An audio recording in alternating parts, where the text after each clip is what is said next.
चलिए, आज का क्लास जो है थोड़ा सा टेक्निकल प्रॉब्लम के कारण जो है थोड़ा देरी से शुरू हो रहा है। अब हम लोग अपने सेशन को जो है आगे बढ़ाते हैं। आज काफ़ी लेट हो चुका है, तो इसलिए जो है हम जल्दी से आपका टाइम वेस्ट ना करते हुए आगे की तरफ बढ़ते हैं। आज जो लोग अभी तक नहीं जुड़े हैं कृपया एक बार जुड़ जाइए। चलिए राधा कुमारी जी, आपको वेरी गुड इवनिंग है, आप लोग जल्दी से जुड़ जाइए। चलिए आगे चलते हैं, हम अपना सेशन शुरू करते हैं। आज थोड़ी सी देरी हो गई है, आप लोग जल्दी से फटाफट जुड़ जाइए। सारे लोग जल्दी से जुड़ जाइए, एक बार सारे लोग जुड़ जाइए जल्दी से, ताकि सेशन को शुरू किया जाए। सारे लोग जल्दी से जुड़ जाइए, सेशन शुरू किया जाए। चलिए शुरू करते हैं हम लोग। पहला है हमारा यहाँ पे क्वेश्चन है, आज का जो फर्स्ट क्वेश्चन है ये है कि भारत में निर्मित कंप्यूटर, प्रथम कंप्यूटर का नाम क्या है। यहाँ पे भारत में निर्मित जो पूछा गया है, ये प्रथम कंप्यूटर पूछा गया है कि भारत में जो है सबसे पहले कौन सा कंप्यूटर को बनाया गया था, उसका नाम क्या था, ये चीजें यहाँ पे आपसे पूछा जा रहा है।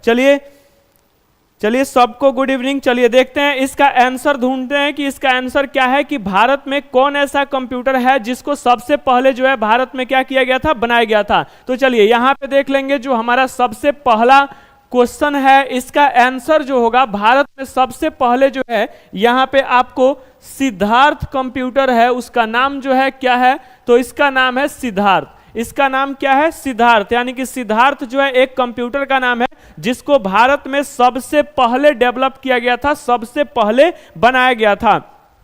आज जो है आप लोगों के कमेंट्स पे थोड़ा ध्यान कम रहेगा। चलिए बिल्कुल सही। आगे है हमारा सबसे तेज कंप्यूटर होता है, यानी कि इसमें जो है सबसे तेज चलने वाला कंप्यूटर का नाम पूछा गया है कि सबसे तेज चलने वाला कंप्यूटर कौन सा होता है।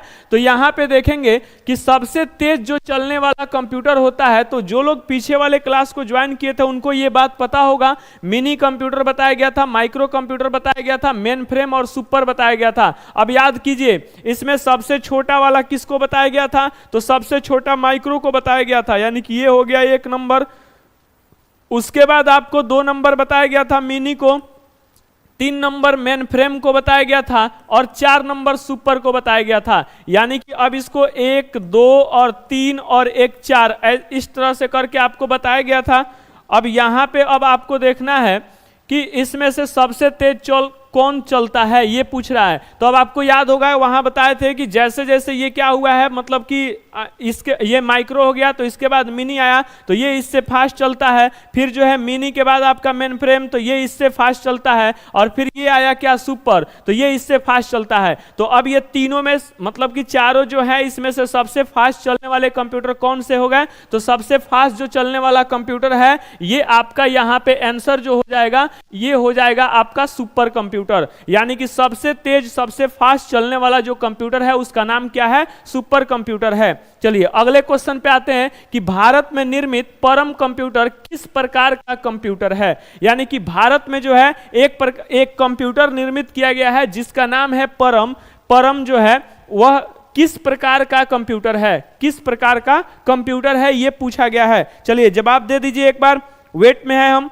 चलिए देखते हैं भारत में निर्मित प्रथम कंप्यूटर, जो परम कंप्यूटर है वह किस प्रकार का कंप्यूटर है। तो भारत में जो परम कंप्यूटर बना है वह आपका एक सुपर कंप्यूटर होता है। और सबसे पहला जो है भारत में जो कंप्यूटर परम कंप्यूटर बना था उसका नाम था तो आपका परम 8000 इसका नाम है। आप याद रखिएगा इसका नाम क्या है, परम 8000 है। ये भारत का जो है सबसे क्या है, सबसे जो है भारत में निर्मित परम कंप्यूटर किस प्रकार का कंप्यूटर है ये पूछा गया। तो भारत में निर्मित सबसे पहला सुपर कंप्यूटर का नाम अगर कहीं पूछ लेता है तो भारत में जो है सबसे पहले बार जो सुपर कंप्यूटर बना था उस कंप्यूटर का नाम है परम 8000। यहां पे आपको क्लियर हो जाना चाहिए। चलिए अगले क्वेश्चन पे आते हैं। हमारा जो अगला क्वेश्चन है, पूर्व में फोटोन के साथ कार्य करने वाले कंप्यूटर किस युग के कंप्यूटर थे। यानी अब यहाँ पे एक पहली बात आप समझ लीजिए, फोटोन क्या है। तो फोटोन जो है आपका एक तरह का लैंग्वेज होता है, कंप्यूटर लैंग्वेज, जिसको हाई लेवल लैंग्वेज बोला जाता है। अब यहाँ पे बोला है कि पूर्व में, यानी कि फोटोन यानी कि उस लैंग्वेज के साथ कौन से कंप्यूटर, किस जनरेशन के कंप्यूटर कार्य कर सकते थे, इस बात को आपसे पूछा गया है। अब यहां पे देखिए, अब जिनको जनरेशन याद होगा, जनरेशन जिनको पढ़ाया गया होगा, फर्स्ट जनरेशन, सेकंड, थर्ड और फोर्थ और फिफ्थ, अब ये जनरेशन के टाइम में आपको बताया गया था कि कौन से जनरेशन में कौन सा लैंग्वेज यूज किया जाता है। फर्स्ट जनरेशन में कौन सा लैंग्वेज यूज हुआ था, सेकंड में कौन सा लैंग्वेज यूज हुआ था, थर्ड में कौन सा लैंग्वेज यूज हुआ था, फिर फोर्थ में कौन सा लैंग्वेज यूज हुआ था। ये चीजें आपको बता चुके हैं। अब इसमें आपको देखना है कि आपको जो है इसमें कौन से जो युग के कंप्यूटर, यानी कि युग की बात किया तो जनरेशन के कंप्यूटर है जिसमें जो है आपको फोर्ट्रॉन लैंग्वेज यूज किया गया था। तो आपको पता है यहाँ पे जो तीसरे जनरेशन के कंप्यूटर यानी कि थर्ड जनरेशन का जो कंप्यूटर था उसी में इसका यूज किया गया था। चलिए आगे बढ़ते हैं। माइक्रो प्रोसेसर किस पीढ़ी का कंप्यूटर है? माइक्रो प्रोसेसर जो है वह किस पीढ़ी का कंप्यूटर है, आपको यह जवाब देना है कि माइक्रो प्रोसेसर किस पीढ़ी का कंप्यूटर है। चलिए आते हैं, देख लेते हैं। अब देखिए फर्स्ट जनरेशन जो है किसके बेस पे बना था, तो आप लोगों को पता होगा कि जो फर्स्ट जनरेशन का कंप्यूटर बना था वह आपका वैक्यूम ट्यूब के बेस पे बना था। किसके बेस पे? तो वैक्यूम ट्यूब के बेस पे। जो सेकेंड जनरेशन बना था ये आपका किसके बेस पे बना था, तो ये ट्रांजिस्टर के बेस पे बना था। किसके बेस पे? ट्रांजिस्टर के बेस पे। जो थर्ड जनरेशन था ये किसके बेस पे बना था, तो ये आईसी यानी कि इंटीग्रेटेड सर्किट के बेस पे बना था। और जो जो फोर्थ जनरेशन था वह VLSI यानी कि very large integrated scale circuit था, इंटीग्रेटेड सर्किट था। अब इसी में आपको साथ में यहाँ पे माइक्रो प्रोसेसर एक चिप भी लगाया गया था। माइक्रो प्रोसेसर एक चिप भी लगाया गया था। तो यहां पे हमारा क्वेश्चन क्या है कि माइक्रो प्रोसेसर किस पीढ़ी का कंप्यूटर है। तो अब आपको यहां पे माइक्रो प्रोसेसर जो है किस पीढ़ी का कंप्यूटर है, तो माइक्रो प्रोसेसर यहां किस पीढ़ी में लगाया गया? फोर्थ। तो आपका आंसर साथियों निकल के आएगा चतुर्थ यानी कि फोर्थ जनरेशन का कंप्यूटर, यानी कि आंसर नंबर डी इसका आंसर हो जाएगा। आगे बढ़े, चलिए आगे बढ़ते हैं। आगे है टेली प्रोसेसिंग तथा टाइम शेयरिंग का प्रयोग किस पीढ़ी के कंप्यूटर में हुआ था। अब यहां पूछा गया है कि टेली प्रोसेसिंग तथा टाइम शेयरिंग का प्रयोग किस पीढ़ी के कंप्यूटर में हुआ था। अब इसका जवाब देना है कि जो टेली प्रोसेसिंग और टाइम शेयरिंग था वह आपके फर्स्ट जनरेशन में यूज हुआ था, या फिर आपके सेकेंड जनरेशन में यूज हुआ था, या फिर आपके थर्ड जनरेशन में यूज हुआ था, या फिर आपके फोर्थ जनरेशन में यूज हुआ था, या फिर पूछा गया इनमें से किसी में यूज नहीं हुआ था। तो हम आपको बता दें कि जो टेली प्रोसेसिंग तथा टाइम शेयरिंग का प्रयोग किया गया था साथियों, ये आपका यूज किया गया था थर्ड जनरेशन के कंप्यूटर में। किसमें? थर्ड जनरेशन के कंप्यूटर में इसको क्या किया गया था? यूज किया गया था। तो आपका इसका आंसर जो निकलेगा वह सी नंबर आंसर निकलेगा, सी नंबर आंसर निकलेगा। चलिए जो लोग अभी तक नहीं जुड़े हैं जल्दी से जुड़ जाइए, जल्दी से जुड़ जाइए, जल्दी से जुड़ जाइए, एक बार सारे लोग जल्दी से जुड़ जाइए। चलिए आगे आते हैं। अगला क्वेश्चन है हमारा, गणना संयंत्र एबेकस का आविष्कार किस देश में हुआ था। यह बात कल हम आपको बताए थे। एबेकस से रिलेटेड कल आपको बहुत सारी चीजें बताए हुए थे हम। एबेकस से रिलेटेड जो है बहुत सारी चीजें आपको बताए थे कि एबेकस जो है किसके द्वारा बनाया गया, कब बनाया गया, कहां बनाया गया, इनके फर्स्ट क्रेडिट किसको जाता है, ये सारी चीजें कल आपको हम बताए थे। आपको इसका जवाब देना है, आपको इसका जवाब देना है कि गणना संयंत्र यानी कि एबेकस जो एक मशीन बना था, कैलकुलेटिंग डिवाइस जो बना था, वह इनमें से किस देश में बनाया गया था। भारत में बनाया गया था, चीन में बनाया गया, अमेरिका में, यूनान में, मलेशिया में। आपको जवाब देना है, जल्दी से फटाफट इसका जवाब दीजिए कि जो एबेकस नामक कैलकुलेटिंग डिवाइस बना था वह किस देश में बनाया गया था। जल्दी से एक बार जवाब दीजिए, कमेंट कीजिए, हम वेट कर रहे हैं, जल्दी कमेंट कीजिए, एक बार जल्दी इसका कमेंट कीजिए तो आंसर जल्दी से कमेंट कीजिए।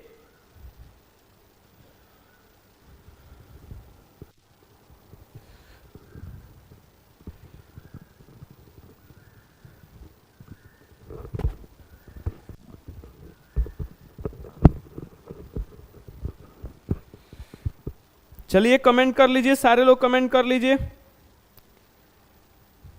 राजन कुमार शर्मा जी का बी, राधा कुमारी बी, क्या है जी बी? चीन में। चलिए और लोग बताइए, सारे लोग बताइए बी। चलिए बिल्कुल सही, जिनका भी जवाब बी है, चीन में ही एबेकस नामक कंप्यूटर का क्या किया गया था, जो है निर्माण किया गया था, यानी कि आविष्कार किया गया था, चीन में आविष्कार किया गया था। अच्छा एक चीज और बताइए, चीन में इसको किस नाम से जाना जाता है? एक बार कमेंट कीजिए, चीन में इसको एबेकस को किस नाम से जाना जाता है? चीन में एबेकस को किस नाम से जाना जाता है? एबेकस को चीन में किस नाम से जाना जाता है? किस नाम से जाना जाता है? आपको जवाब देना है, किस नाम से जाना जाता है? एक बार इसको बताइए, किस नाम से जाना जाता है? चीन में एबेकस को चीन में किस नाम से जाना जाता है? जवाब दीजिए इसका। एबेकस को चीन में किस नाम से जाना जाता है?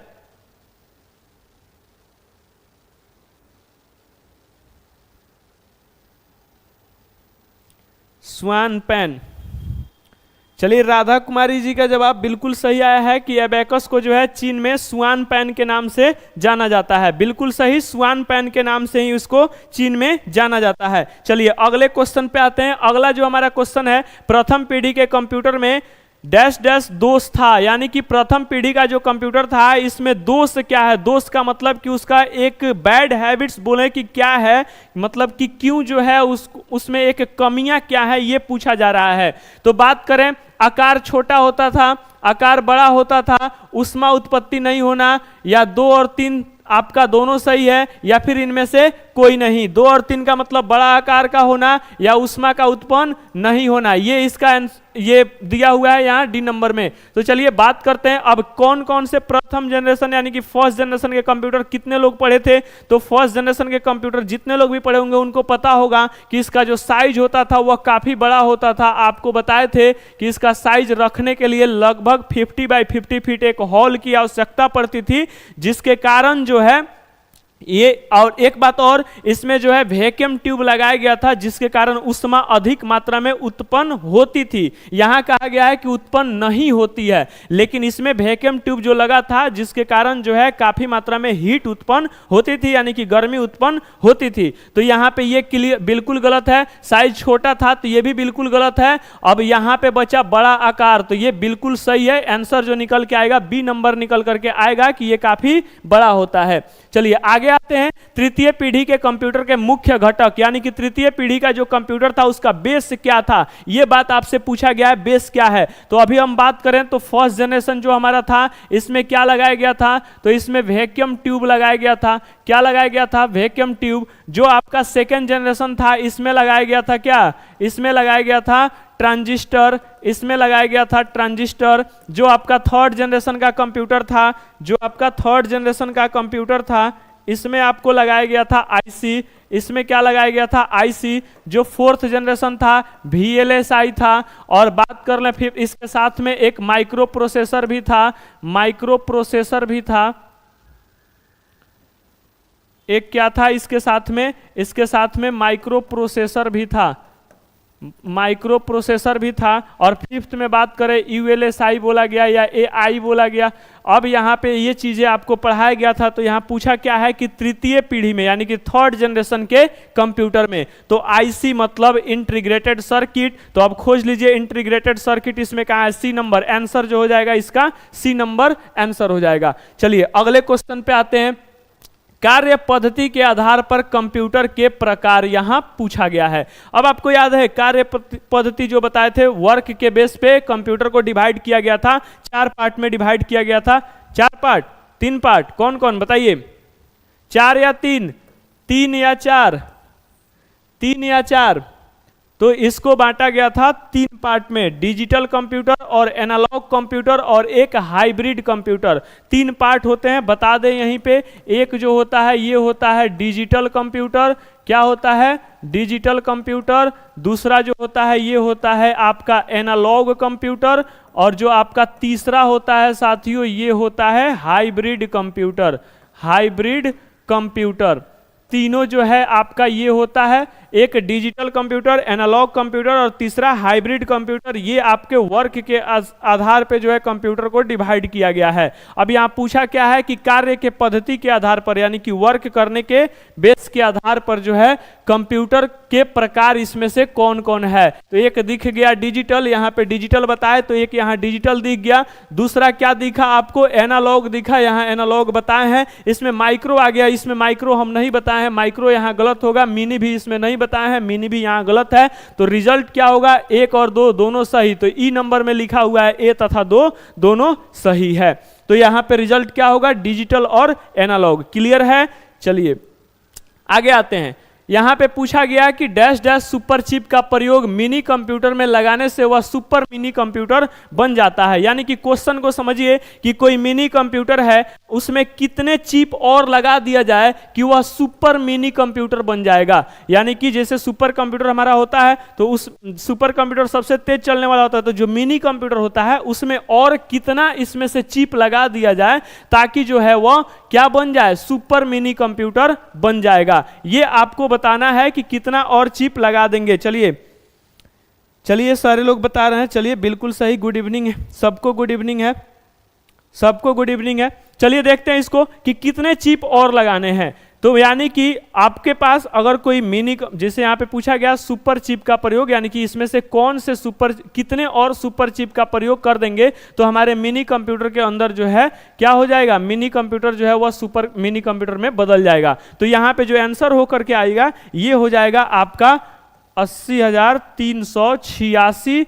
और जो है आप सुपर चिप अगर इसमें लगाते हैं किसी भी मिनी कंप्यूटर के अंदर, कितना 80,386 सुपर चिप अगर किसी भी मिनी कंप्यूटर के अंदर आप और लगा देते हैं, बढ़ा देते हैं, तो वह जो कंप्यूटर हो जाएगा वह सुपर मिनी कंप्यूटर बन जाएगा। तो अब यहां देखिए 80,386 कहां है, तो 80,386 80,586 है, 80,386 बी नंबर आंसर इसका सही हो जाएगा। क्लियर है। चलिए आगे बढ़ दें। यहां पे है माइक्रो कंप्यूटर की क्षमता प्रति सेकंड क्या होती है। यानी कि जो मिनी कंप्यूटर और माइक्रो कंप्यूटर पढ़े थे ना, तो यहां मिनी कंप्यूटर और माइक्रो कंप्यूटर, क्या प्रॉब्लम है जी, कोई टॉपिक ना समझ में आए तो उसको कमेंट किया कीजिए, कमेंट कर दिया कीजिए। चलिए यहां पे बात करें कि एक माइक्रो कंप्यूटर की क्षमता प्रति सेकंड, यानी कि 1 सेकंड में माइक्रो कंप्यूटर की जो क्षमता होती है वह क्या होती है, यह बात आपसे पूछा गया है यहां पे। तो अब बताइए यहां पे आपको माइक्रो कंप्यूटर की क्षमता यानी कि उसकी प्रति सेकंड जो है उसकी क्षमता क्या होती है। तो उसकी क्षमता जो होती है साथियों वह हम बात कर ले आपसे, तो आपको 1 लाख जो है प्रति सेकंड वर्ड की बात कर लें या फिर आपको जो है नंबर्स की बात कर लें, तो ये बात कर लें कि 1 लाख जो है, यानी कि 1 लाख जो है 1 सेकंड में संक्रिया यानी कि कैलकुलेट करने की उसके पास क्या होती है, क्षमता होती है। माइक्रो कंप्यूटर के पास 1 सेकंड में कितने, तो 1 लाख जो है कैलकुलेशन, जो बोले हैं संक्रियाएं मतलब कैलकुलेट करने की क्षमता होती है। आंसर हो जाएगा ए नंबर। क्लियर है। चलिए आगे आते हैं। अगला क्वेश्चन है हमारा IMAC एक प्रकार का क्या है। पूछा गया है कि IMAC एक प्रकार का आपका क्या है। ये आपका प्रोसेसर है, मोडेम है, या फिर नेटवर्क है, या फिर आपका मशीन है, या फिर इनमें से कोई नहीं है। ये आपसे आंसर पूछा गया है। क्या है, ये आपसे आंसर पूछा गया है कि IMAC एक प्रकार का क्या है, ये आपको बताना है। तो IMAC जो है एक प्रकार का, यहां पे पूछा गया है क्या है, कि प्रोसेसर है, कि मोडेम है, कि नेटवर्क है, कि मशीन है। तो हम आपको बताते चले ना, तो यहां पे IMAC जो है इसमें से ना तो प्रोसेसर है, ना ही मोडेम है, ना ही नेटवर्क है, और ना ही मशीन है। इसमें से क्या है, ये कोई नहीं है। तो आंसर तो निकल के आएगा कि इनमें से कोई नहीं है, लेकिन तो फिर बात आया कि ये है क्या। तो हम यहीं पे बता दें कि जो IMAC है एक तरह का, एक क्या है, एक माइक्रो कंप्यूटर है। एक क्या है, तो एक माइक्रो कंप्यूटर है। क्लियर हो गया। यानी कि ये एक माइक्रो कंप्यूटर का नाम दिया गया है जिसको IMAC कहा जाता है। ये माइक्रो कंप्यूटर का एक नाम है, उसको IMAC कहा जाता है। क्लियर, यहां तक सभी लोगों का क्लियर है। एक बार जल्दी से सारे लोग कमेंट कीजिए। क्लियर है तो कमेंट कीजिए, जल्दी से आगे बढ़े। फिर से एक बार कमेंट कीजिए, फिर से आगे बढ़ते हैं।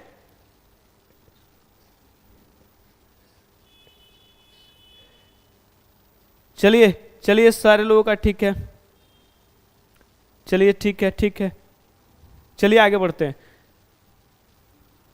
पूछा गया एनालिटिकल इंजन का निर्माण किसने किया था।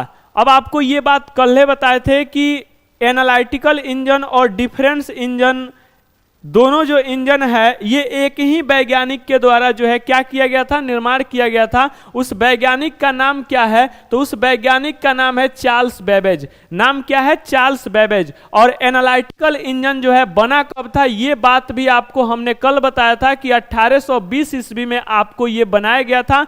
इनके द्वारा, जो चार्ल्स बेबेज थे, इनके द्वारा एक और मशीन बनाया गया था। पहला जो मशीन बनाए थे ये डिफरेंस इंजन बनाए थे, और उसी के बाद जो है इन्होंने एनालिटिकल इंजन बनाया।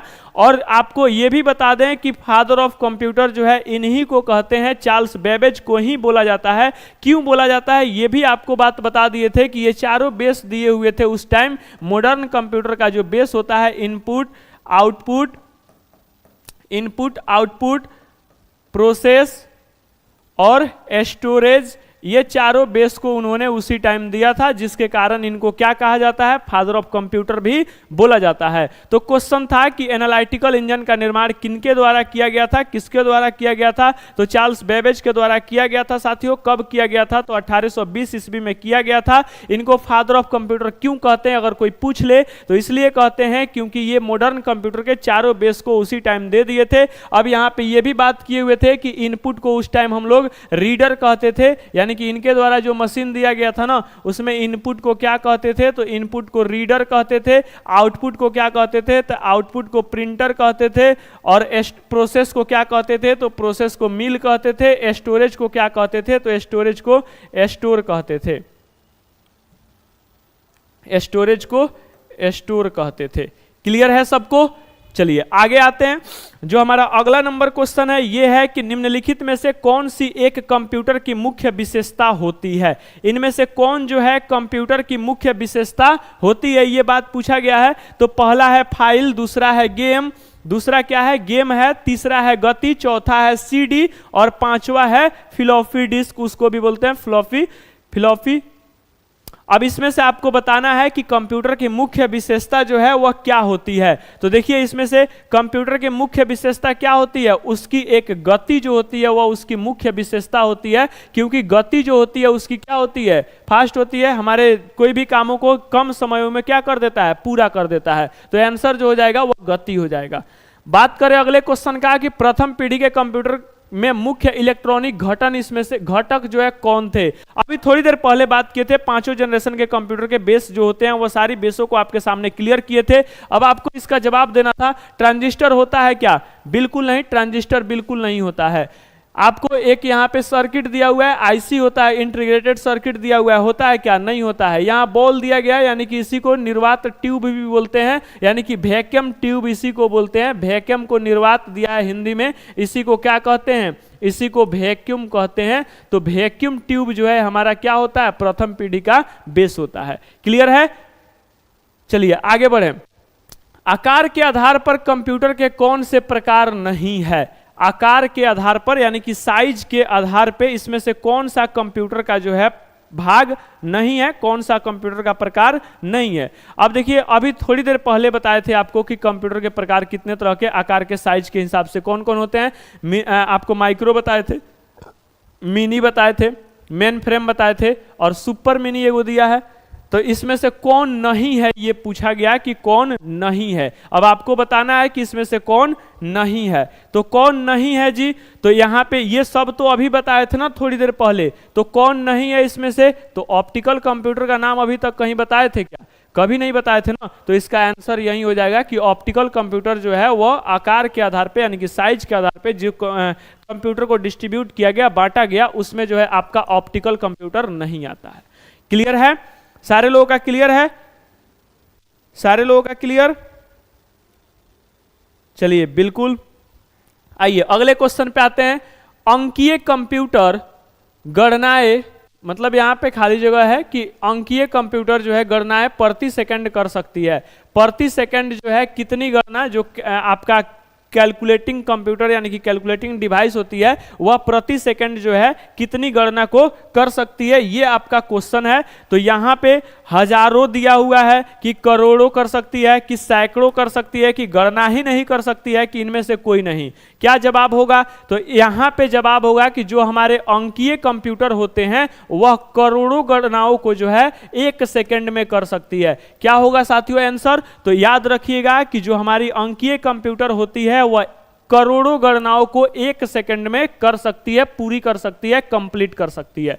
चलिए अगले क्वेश्चन पे आ जाएंगे। अगला क्वेश्चन है कि सुपर मिनी कंप्यूटर में कितनी संक्रियाएं प्रति सेकंड समाहित होती है। पूछा गया कि सुपर मिनी कंप्यूटर में कितनी संक्रियाएं प्रति सेकंड समाहित हो सकती है, यानी कि यहां पूछा जा रहा है। अब सीधे भाषा में समझिए इस क्वेश्चन का मतलब क्या है, अर्थ क्या है। आपसे यह पूछा जा रहा है सीधे भाषा में, यह देख लीजिए कि आपसे पूछा जा रहा है क्या यहां पे कि सुपर मिनी कंप्यूटर का पर सेकंड स्पीड क्या होता है। सीधे बोले तो आपसे यही पूछा जा रहा है। तो हम बात कर ले कि जो सुपर मिनी कंप्यूटर का प्रति सेकंड स्पीड होता है वह 5 लाख होता। क्या होगा? 5 लाख होगा। याद रहेगा। चलिए आगे आते हैं। अगला क्वेश्चन है माइक्रो कंप्यूटर में जो नहीं आते हैं उनका नाम है। अब इसमें से माइक्रो कंप्यूटर में कौन नहीं आता है? अब आपको बताए थे कि माइक्रो कंप्यूटर का साइज जो है वो एकदम छोटे पर्पस का कंप्यूटर सिस्टम होता है, ये बात आपको उसी दिन बताए हुए थे। तो यहां पूछा गया ना। अब देखिए गृहक कंप्यूटर का मतलब हो गया कि जो घर पे आप यूज करते हैं उसका साइज क्या बहुत बड़ा होता है क्या? बिल्कुल नहीं। आपको व्यक्तिगत कंप्यूटर यानी कि पर्सनल कंप्यूटर जो यूज करते हैं वह भी क्या साइज में बहुत बड़ा होता है? नहीं होता है। क्या लैपटॉप का साइज बहुत बड़ा होता है? नहीं होता है। लैपटॉप एक सूटकेस के अंदर आ सकता है, यह बात कल इस पे चर्चा हुआ था। तो अब यहां पे बचा एक क्या? तो एटॉमिक कंप्यूटर यानी कि माइक्रो कंप्यूटर में जो नहीं आता है। तो माइक्रो कंप्यूटर में कौन नहीं आता है? तो एटॉमिक कंप्यूटर आपका नहीं आता है। माइक्रो कंप्यूटर के अंदर जो है कौन सा कंप्यूटर नहीं आएगा? तो एटॉमिक कंप्यूटर आपका नहीं आता है। याद रहेगा, एटॉमिक कंप्यूटर माइक्रो कंप्यूटर के कैटेगरी के अंदर में नहीं आता है। क्लियर हो गया। चलिए आगे आते हैं। अगला है सर्वप्रथम पंच कार्ड का प्रयोग किसने किया था? यह क्वेश्चन कल का बताया हुआ है, आपको इसका जवाब देना है। जल्दी से फटाफट एक बार कमेंट कीजिए, मैं वेट कर रहा हूं, आपकी कमेंट का इंतजार कर रहा हूं। देखें कितने लोग कितनी पढ़ाई कल किए हैं उसका यहां पे आपको बताना है। देखते हैं कितने लोग पढ़ाई करके कल आए हुए हैं। चलिए एक बार बताइए सर्वप्रथम पंच कार्ड का प्रयोग किसने किया था? एक बार जल्दी से जवाब दीजिए।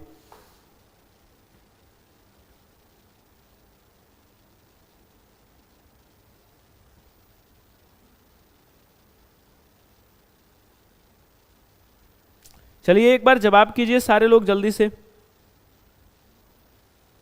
कमेंट हम आपका देख रहे हैं, सारे लोग जवाब दीजिए जल्दी से एक बार, हम आपका कमेंट को देख रहे हैं। सर्वप्रथम जो है पंच कार्ड का प्रयोग किसने किया था ये पूछा गया है। किसने किया था? जेके बर्नवाल जी डी आंसर दे रहे हैं, आरती कुमारी ए, पूजा कुशवाहा सी। चलिए सारे लोग बताइए एक बार किसने किया था। जैनब खातून ई, इनमें से कोई नहीं। सारे लोग एक बार कमेंट कर लीजिए। चलिए देखते हैं। पूछा गया कि पंच कार्ड का जो है प्रयोग सर्वप्रथम किसने किया। तो पंच कार्ड का जो सर्वप्रथम प्रयोग किया गया था वह जोसेफ मेरी के द्वारा किया गया था। किनके द्वारा? जोसेफ मेरी के द्वारा। डी नंबर जितने लोग आंसर दिए थे उनका सही है। जेके बर्नवाल जी का आंसर बिल्कुल सही है। जेके बर्नवाल जी आपका आंसर बिल्कुल सही है, डी नंबर ही इसका आंसर होगा। आ जाइए अगले क्वेश्चन पे आते हैं। निम्नलिखित में से कंप्यूटर का पितामह यानी कि फादर ऑफ कंप्यूटर, अभी थोड़ी देर पहले बताए थे फादर ऑफ कंप्यूटर किनको कहते हैं? चार्ल्स बेबेज को कहते हैं साथियों। इसमें कुछ बताने वाली अब बात रही नहीं, आगे बढ़ते हैं। अगले क्वेश्चन पे है कि कंप्यूटर के विकास में सर्वाधिक योगदान किनका है।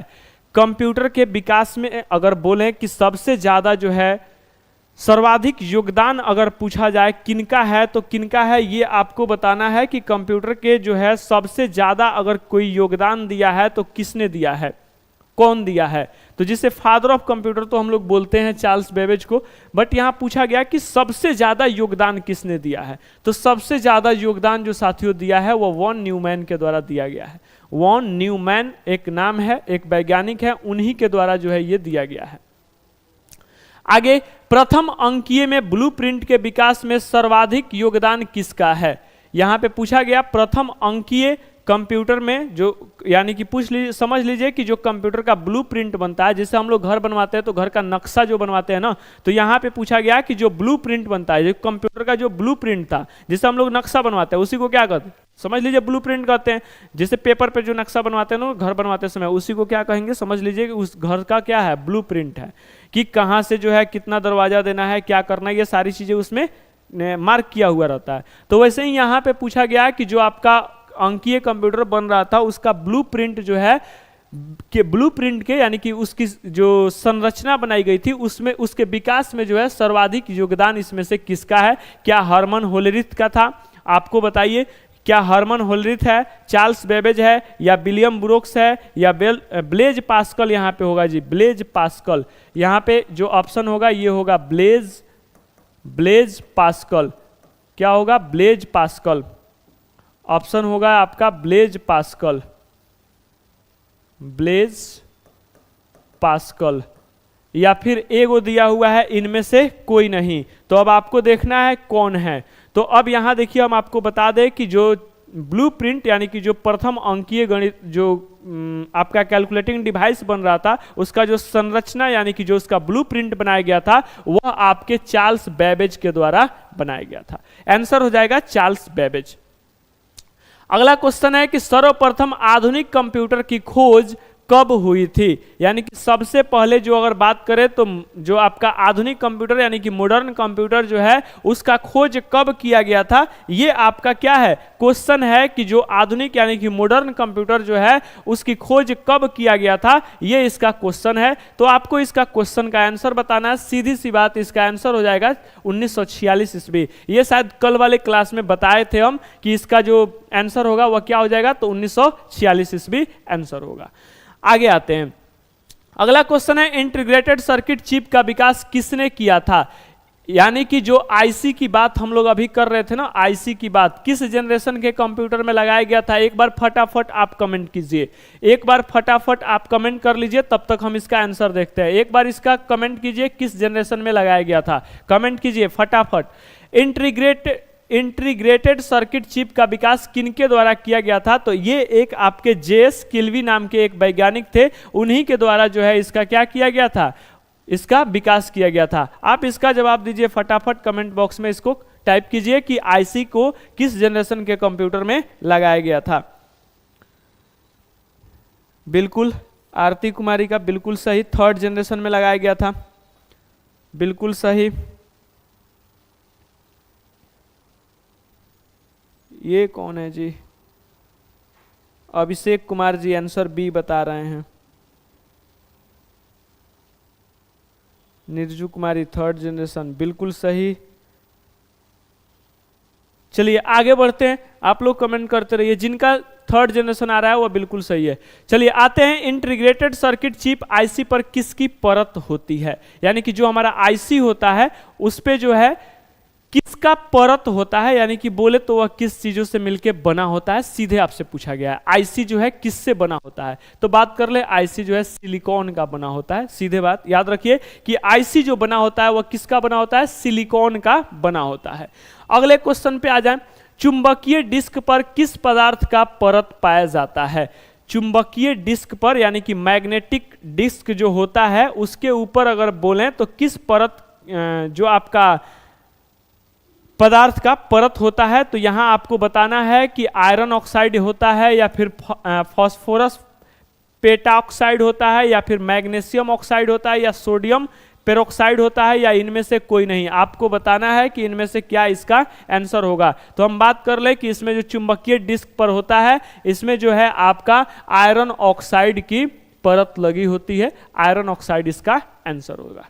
अगले क्वेश्चन पे आ जाए, सर्वाधिक शक्तिशाली कंप्यूटर। अब इसमें से बताइए ना, सर्वाधिक मतलब कि सबसे शक्तिशाली कंप्यूटर आपसे पूछा गया है कि सबसे शक्तिशाली कंप्यूटर कौन है? तो जो यहां पे 4 को कंप्यूटर बताए थे, micro, mini, main frame, super, तो इसमें सबसे शक्तिशाली कौन था? सुपर। ढूंढ लीजिए सुपर कंप्यूटर, ए नंबर इसका आंसर हो जाएगा। अगले क्वेश्चन पे आते हैं, डिजिटल कंप्यूटर किस सिद्धांत पर कार्य करता है? डिजिटल कंप्यूटर जो है किस सिद्धांत पर कार्य करता है? डिजिटल कंप्यूटर कितने लोग जानते हैं डिजिटल कंप्यूटर किस सिद्धांत पे कार्य करता है? तो डिजिटल कंप्यूटर जो है वो गणना के सिद्धांत पे कार्य करता है। आंसर हो जाएगा गणना। यही जो कंप्यूटर है आपको बाइनरी डिजिट में किसी भी डेटा को यूजर के द्वारा दिए गए डेटा को एक्सेप्ट करके किस चीज़ों में चेंज करता है, तो वह बदलता है बाइनरी डिजिट में। यानी कि डिजिटल कंप्यूटर का जो कार्य करने का सिद्धांत होता है वह गणना के आधार पर कार्य करता है। चलिए आगे आ जाए। अगला क्वेश्चन है, सुपर कंप्यूटर अन्य कंप्यूटरों से किस संदर्भ में भिन्न होते हैं? यानी कि सुपर कंप्यूटर जो है बाकी सारे कंप्यूटरों से किस प्रकार से भिन्न होता है? तो क्या बहुत अधिक कीमत के कारण, वातानुकूलन की समस्या के कारण, या फिर परिकलन क्षमता एवं बृहद स्मृति भंडारण के कारण, या फिर जो है आपका बहुयामी उपयोग के कारण, यानी कि किसके कारण जो है ये भिन्न होता है? तो बात कर ले हम कि परिकलना क्षमता एवं बृहद स्मृति भंडार, इसके पास जो परिकलन का जो यानी कि जो इसका कैलकुलेशन करने का जो क्षमता है ये बाकी कंप्यूटरों से क्या है, फास्ट होता है। फिर इसकी पास जो है बोले कि ज़्यादा स्टोरेज कैपेसिटी होता है, इसलिए बृहद स्मृति भंडार। तो यहाँ पे जो सुपर कंप्यूटर होता है बाकी सारे कंप्यूटरों से इसलिए भिन्न होता है क्योंकि उसका जो क्षमता होता है कैलकुलेशन करने का वह हाई होता है। दूसरा, उसके पास स्टोरेज कैपेसिटी अधिक होती है। तो सी नंबर साथियों आंसर हो जाएगा। आगे बात करें, आधुनिक डिजिटल कंप्यूटर में किस पद्धति का उपयोग किया जाता है? आधुनिक डिजिटल कंप्यूटर में किस पद्धति का उपयोग किया जाता है? यहां देखिए दिया है द्विधारी अंक पद्धति, दशमलव अंक पद्धति, अनुरूप गणना पद्धति, उपयुक्त तीनों, इनमें से कोई नहीं। द्विधारी याद है, इस नाम से कुछ याद आया या नहीं? इस नाम से कुछ याद आया? बाइनरी डिजिट, बाइनरी डिजिट यानी कि बाइनरी नंबर सिस्टम को ही द्विधारी पद्धति सिस्टम कहते हैं। ये बात आपको बताए थे। तो द्विधारी पद्धति सिस्टम डिजिटल कंप्यूटर में ही आता है ना, तो डिजिटल कंप्यूटर द्विधारी पद्धति यानी कि द्विधारी अंक पद्धति के आधार पे। बात करें अगले क्वेश्चन का कि भारत में विकसित परम सुपर कंप्यूटर का विकास किस संस्था ने किया था? तो आपको यही बता दें कि जो परम कंप्यूटर यानी कि जो परम भारत में बना था सुपर कंप्यूटर जो था वह सीडैक कंपनी के द्वारा बनाया गया था। ए नंबर में है, सीडैक कंपनी के द्वारा बनाया गया था। अगले क्वेश्चन पे आए, आईसी के आविष्कार से किस पीढ़ी का जन्म हुआ? यानी कि आईसी का जब आविष्कार हुआ तो कौन से पीढ़ी यानी कि कौन से जनरेशन कंप्यूटर का क्या हुआ, आविष्कार हुआ? तो यहां पे आपको बताना है कि फर्स्ट जनरेशन, सेकंड जनरेशन, या फिर थर्ड जनरेशन, या फिर फोर्थ जनरेशन, कौन से जनरेशन का यहां पे जन्म हुआ, आपको इसका आंसर बताना था। तो क्या आईसी किस जनरेशन में लगा था? सबको पता होगा कि आईसी किस जनरेशन में लगा था। फर्स्ट में लगा था क्या, सेकंड में लगा था क्या, कि थर्ड में लगा था, या फिर फोर्थ में, या फिर फिफ्थ में, किस में लगा था? तो तृतीय पीढ़ी। क्या है? तृतीय पीढ़ी। तृतीय पीढ़ी यानी कि थर्ड जनरेशन के कंप्यूटर में क्या लगाया गया था साथियों? तो आईसी लगाया गया था। क्लियर है?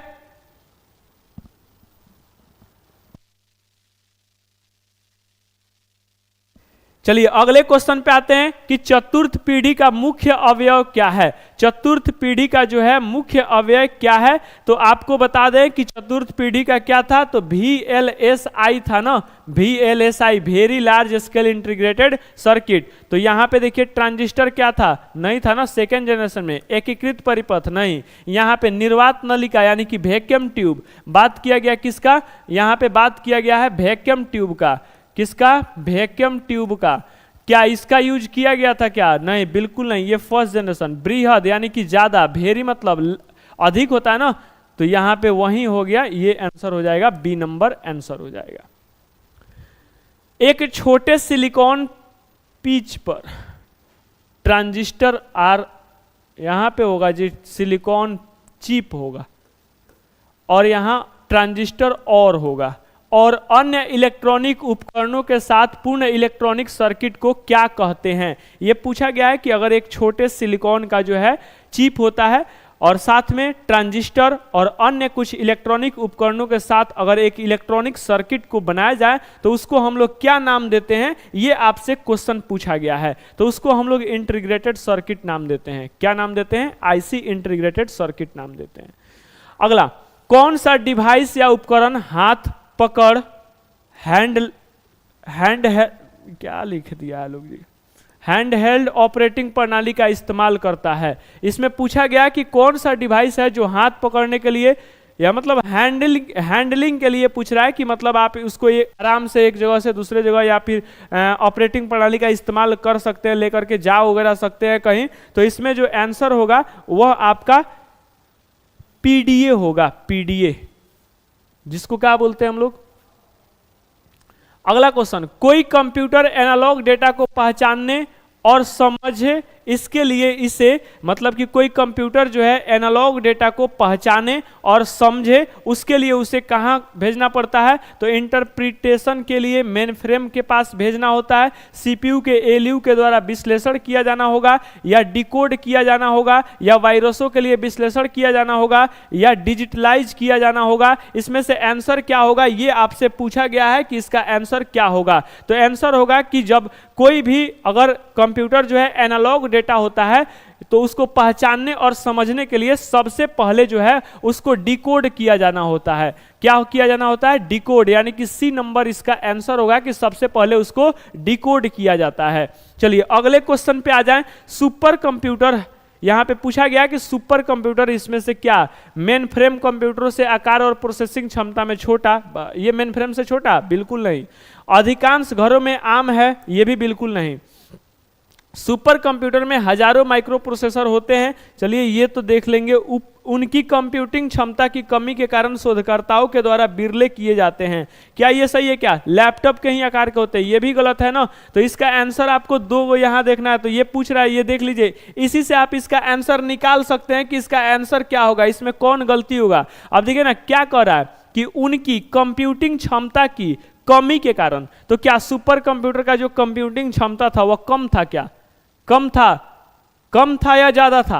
बिल्कुल ज्यादा था। तो यहां पे ये भी गलत हो गया ना। तो बचा क्या कि सुपर कंप्यूटर में हजारों माइक्रो प्रोसेसर लगे होते हैं, यानी कि यहां पे क्या हजारों माइक्रो प्रोसेसर की बात करें कि हजारों माइक्रो प्रोसेसर क्या होते हैं, लगे होते हैं। क्लियर हो गया। आइए अगले क्वेश्चन पे आते हैं। निम्न में से सबसे तेज कौन सा है? अब देखिए मेमोरी, जिनको पता होगा, मेमोरी जिनको पढ़ाया गया था उनको अगर पता होगा कि मेमोरी में, ये सभी मेमोरी के बारे में दिया गया है कि इसमें से सबसे तेज चलने वाला कौन है। सीडी रोम है, रैम है, या फिर रजिस्टर्स है, या फिर कैचे है। कैचे जो जिसको हम लोग कैश मेमोरी भी बोलते हैं। तो ये कौन, इसमें से कौन सा मेमोरी जो है सबसे तेज चलने वाला है? तो हम आपको बता दें कि कैचे जो होता है वह रैम और रोम से फास्ट होता है, लेकिन रजिस्टर से धीरा होता है, स्लो होता है। तो इसमें सबसे तेज पूछा है तो रजिस्टर ही इसका आंसर होगा साथियों। क्या आंसर होगा? सी नंबर इसका आंसर होगा कि जो रजिस्टर होता है वह इन तीनों में से, यानी कि ये चारों में से सबसे तेज चलने वाला क्या है, तो रजिस्टर है। आगे आइए, किसने पहला इलेक्ट्रॉनिक कंप्यूटर इनियाक को बनाया था? इनमें से कौन जो है वह इनियाक को सबसे पहले, यानी कि जो सबसे पहला इलेक्ट्रॉनिक कंप्यूटर था इनियाक बोले तो फर्स्ट जनरेशन का भी कंप्यूटर है। तो इसमें से सबसे पहले जो है किनके द्वारा ये बनाया गया था, ये हमारा क्वेश्चन है। तो किनके द्वारा बनाया गया था, तो हम यहीं पे बता दें कि जो इनियाक बनाया गया था, सबसे पहले ये जान लीजिए कि ये एक फर्स्ट जनरेशन का कंप्यूटर है। क्या है? फर्स्ट जेनरेशन का कंप्यूटर है आपका। अब बनाया किनके द्वारा गया, तो हम यहीं पे बता दें, जे प्रिस्पर इकट उनका पूरा नाम होता है, जे प्रिस्पर इकट, और जॉन मॉचली मोस्ले उनका पूरा नाम होता है। तो यहां पे अगर बात कर ले तो जे प्रिस्पर इकट और जॉन मोस्ले यहां जो दिया हुआ है सी नंबर, यही इसका आंसर हो जाएगा कि जो इनियाक कंप्यूटर बनाया गया था वह इन्हीं के द्वारा क्या किया गया था, बनाया गया था। क्लियर है। चलिए आगे आ जाएं।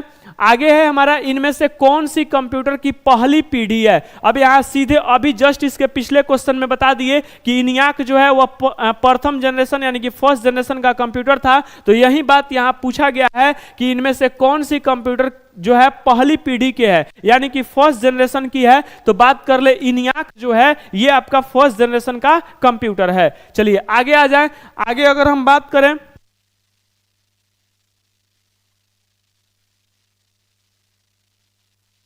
चलिए तो बात कर लें, अंकीय संगणक कंप्यूटर द्वारा डेटा तथा प्रोग्राम को सांकेतिक शब्दों के लिए किस प्रणाली का उपयोग होता है? यानी कि इसमें अब बात कर लें कि अंकीय संगणक में, यानी कि अंकीय कंप्यूटर में बोले कि कंप्यूटर द्वारा, यहाँ पे एक संगणक जो है कंप्यूटर को ही कहते हैं, द्वारा डेटा तथा प्रोग्राम को सांकेतिक शब्दों में यानी कि सिंबॉलिक शब्दों में किस प्रणाली का उपयोग होता है। तो अब आपको यहाँ इसका आंसर बता देना है कि किस प्रणाली का यूज किया जाता है। तो किस प्रणाली का आपको उसी दिन से बता रहे हैं, बाइनरी या द्विगुण। बाइनरी, बाइनरी मतलब द्विधारी पद्धति सिस्टम, जिसको बाइनरी डिजिट सिस्टम यानी कि बाइनरी नंबर सिस्टम या बाइनरी नंबर डिजिट कोड बोलते हैं। तो वह 0 और 1 होता है। बाइनरी नंबर डिजिट कोड इसी को बोलते हैं 0 और 1। इसमें एक और बात बताए थे, 0 का मतलब निगेटिव होता है, 1 का मतलब आपको पॉजिटिव होता है। यहाँ माइनस का मतलब, निगेटिव का मतलब हम लोग ऑफ भी मानते हैं, और पॉजिटिव यानी कि प्लस का मतलब हम लोग ऑन भी मानते हैं। ये बात क्लियर है। तो यहाँ पे पूछा गया था कि जो अंकीय संगणक यानी कि अंकीय कंप्यूटर होते हैं, उसमें डेटा और प्रोग्रामों को सांकेतिक शब्दों में किस रूप में, किस प्रणाली का उपयोग करके किया जाता है। तो बाइनरी के रूप में यानी कि बाइनरी डिजिट के रूप में। क्लियर है। चलिए एक बार कमेंट देख लें। चलिए फटाफट, जिनको जो प्रॉब्लम है एक बार कमेंट कर लीजिए। हम देख रहे हैं सारे लोग, एक बार कमेंट कर लीजिए फटाफट, एक बार कमेंट कर लीजिए सारे लोग। जिनको जो भी दिक्कत हो एक बार कमेंट कर लीजिए सारे लोग, एक बार कमेंट कर लीजिए। जिनको जो भी प्रॉब्लम हो एक बार कमेंट कर लीजिए, मैं कमेंट देख रहा हूं। आपका प्रॉब्लम ले लें फिर आगे बढ़ते हैं। एक बार जल्दी से, किसी क्वेश्चन में प्रॉब्लम है? किसी क्वेश्चन में प्रॉब्लम है?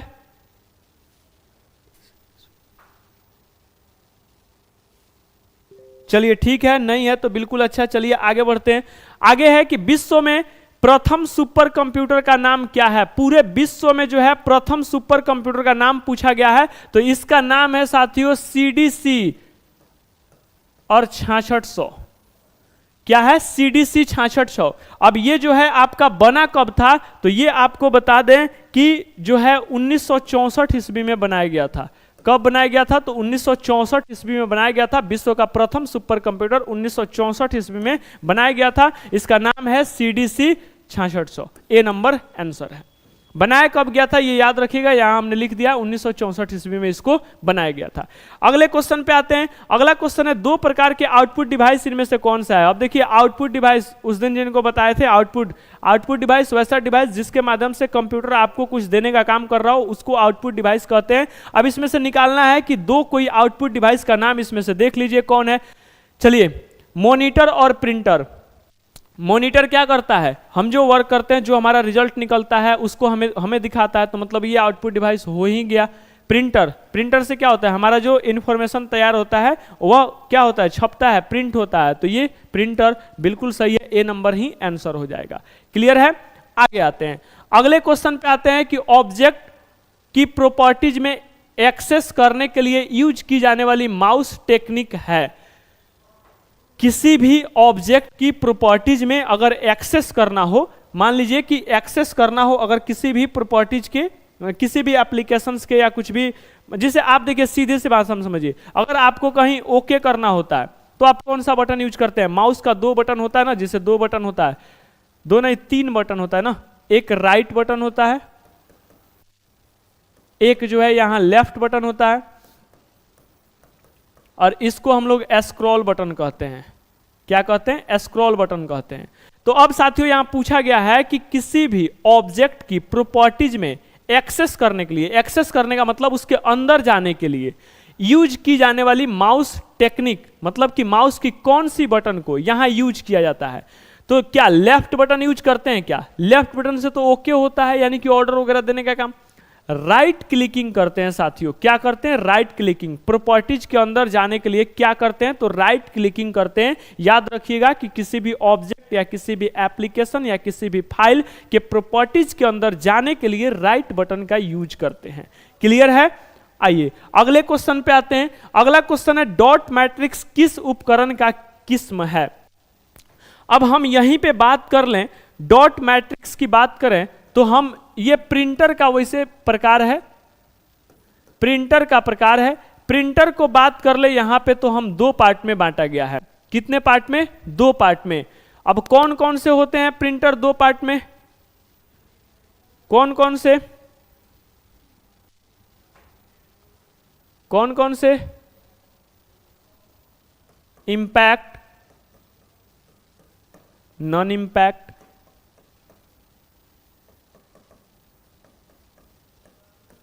अब यहीं पे बात कर ले तो सीधे पूछा गया है कि डॉट मैट्रिक्स किस प्रकार की किस्म है, तो यहाँ पे प्रिंटर का एक किस्म है, ये आंसर हो जाएगा प्रिंटर का ही एक क्या है, किस्म है।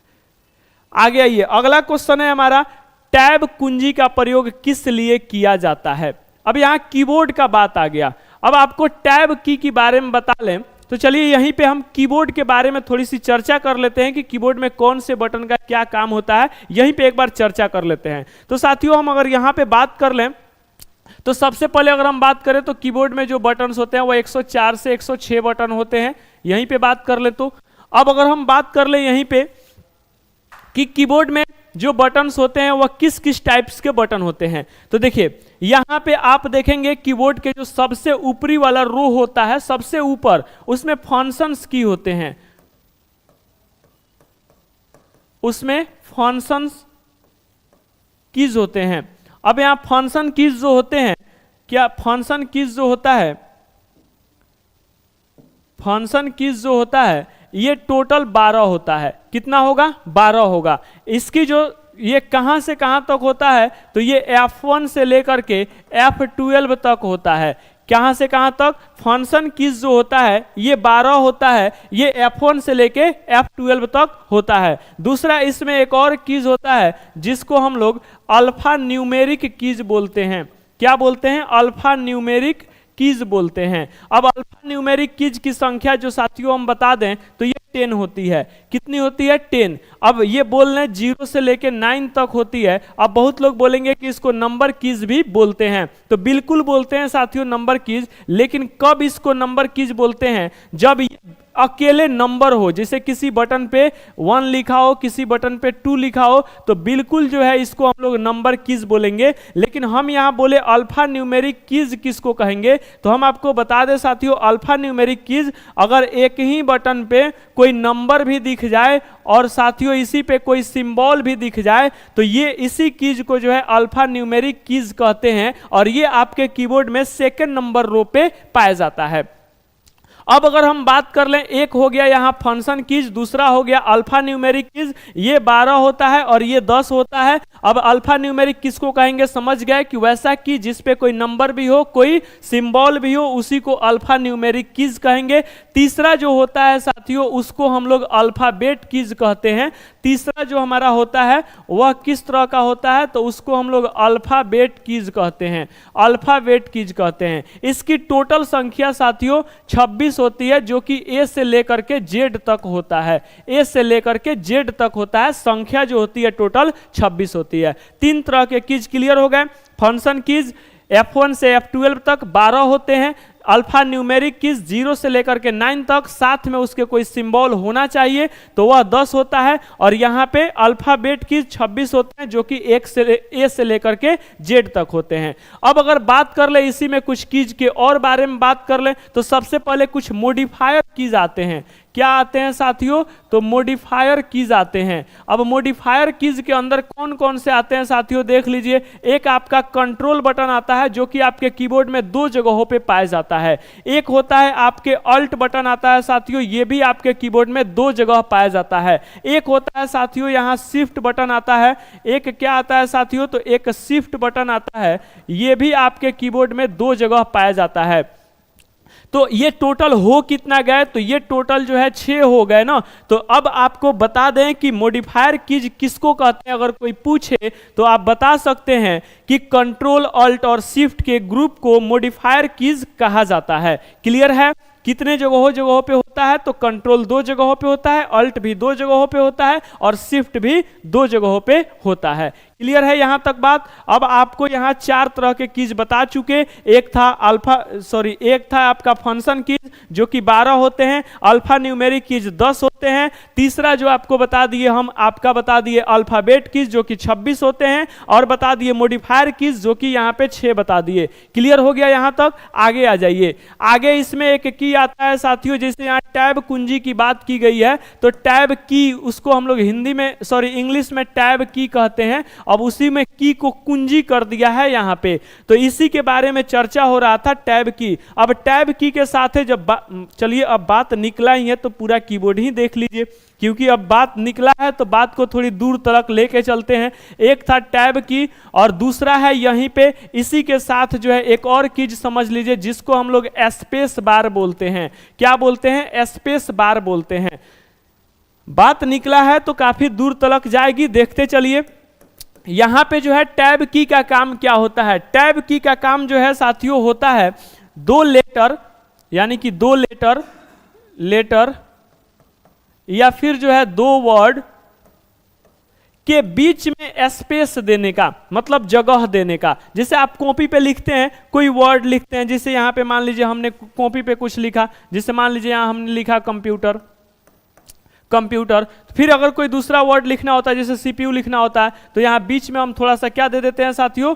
थोड़ा सा जगह दे देते हैं। कंप्यूटर लिखे, बीच में जगह दिए, तब क्या लिखते हैं? सीपीयू लिखते हैं। तो ये स्पेस देने के लिए जो है साथियों किसका यूज करते हैं? टैब की का। अब बात करें टैब की जो है एक बार अगर प्रेस करें तो वह जगह कितना देगा? यहीं पे क्लियर कर लीजिए कि अगर टैब की जो है एक बार अगर आप प्रेस करते हैं तो बाय डिफॉल्ट वह 0.5 इंच स्पेस देता है। कितना स्पेस देता है? तो 0.5 इंच स्पेस देता है। क्लियर रहेगा? बात क्लियर है? 0.5। काफी सारा कमेंट है जी, हम ध्यान नहीं दे रहे थे। चलिए, कितना जगह देता है टैब? तो 0.5 इंच एक बार स्पेस, सॉरी टैब प्रेस करने पे कितना? 0.5 इंच। अब देखिए यहाँ पे अभी आंसर ले लेते हैं, फिर आगे देखते हैं। टैब कुंजी का प्रयोग किस लिए किया जाता है? कर्सर को स्क्रीन पर चलाने के लिए बिल्कुल गलत, क्योंकि अभी हमने क्या बताया? दो लेटर या दो वर्ड के बीच में स्पेस देने के लिए। पैराग्राफ इंडेंट करने के लिए, कर्सर को स्क्रीन पर नीचे लेके जाने के लिए बिल्कुल गलत, केवल ए और बी कर्सर को स्क्रीन पर चलाने के लिए, दूसरा दिया पैराग्राफ को इंडेंट करने के लिए। साथियों इसका जो आंसर निकल करके आएगा, ये निकल करके आएगा आपका पैराग्राफ को इंडेंट करने के लिए। जो हम लोग पैराग्राफ लिखे रहते हैं उसी का इंडेंट क्लियर करने के लिए जो है टैब का यूज करते हैं। यहां पे ये इसका आंसर होगा। अब बात करें स्पेस की, बात कर ले तो स्पेस का काम क्या होता है? तो वह भी जो है दो वर्ड या दो लेटर के बीच में जगह देने का ही काम करता है। लेकिन ये एक बार अगर प्रेस करें तो कितना जगह देगा? तो मात्र 1 लेटर के बराबर जगह देगा। वर्ड नहीं, लेटर के बराबर जगह देगा। जितना एरिया में ये ओ लिखा गया है ना, इतना ही जगह आपको एक बार स्पेस प्रेस करने पे मिलता है। तो दोनों का काम स्पेस देना ही होता है। लेकिन जो है ये टैब की है, ये बाय डिफॉल्ट 0.5 इंच स्पेस देता है, लेकिन जो स्पेस बार है वह 1 लेटर स्पेस देता है। आगे आइए, आगे है टेक्स्ट की पंक्ति के आरंभ में जाने के लिए कौन सा कुंजी दबाते हैं। चलिए अब यहां पे कुछ और कुंजी के बारे में देख लेते हैं। ये वाला यहां तक क्लियर हो गया। आपको कितने तरह के कुंजी बता दिए? एक बता दिए यहां पे हम लोग। ये ज्यादा पीछे चले गए हैं क्या? चलिए यहां पे हम कौन कौन सा कीज आपको बता दिए, एक बार देख लीजिए। पहला बताए फंक्शन कीज। क्या बता दिए? फंक्शन कीज, जो कि कितना होता है? टोटल 12 होता है। दूसरा हम आपको अल्फा न्यूमेरिक बता दिए, 10 बताए थे। तीसरा यहां पे अल्फाबेट बता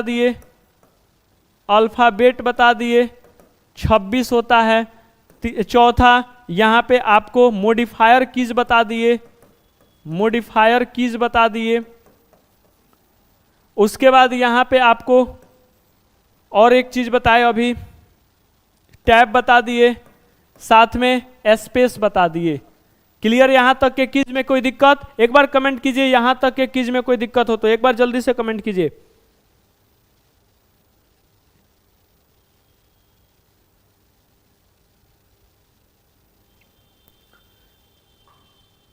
एक बार सारे लोग कमेंट कर लीजिए जल्दी से।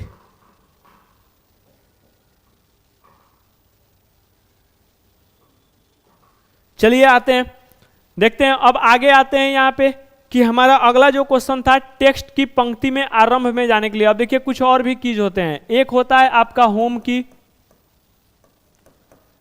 एक होता है आपका इंड की।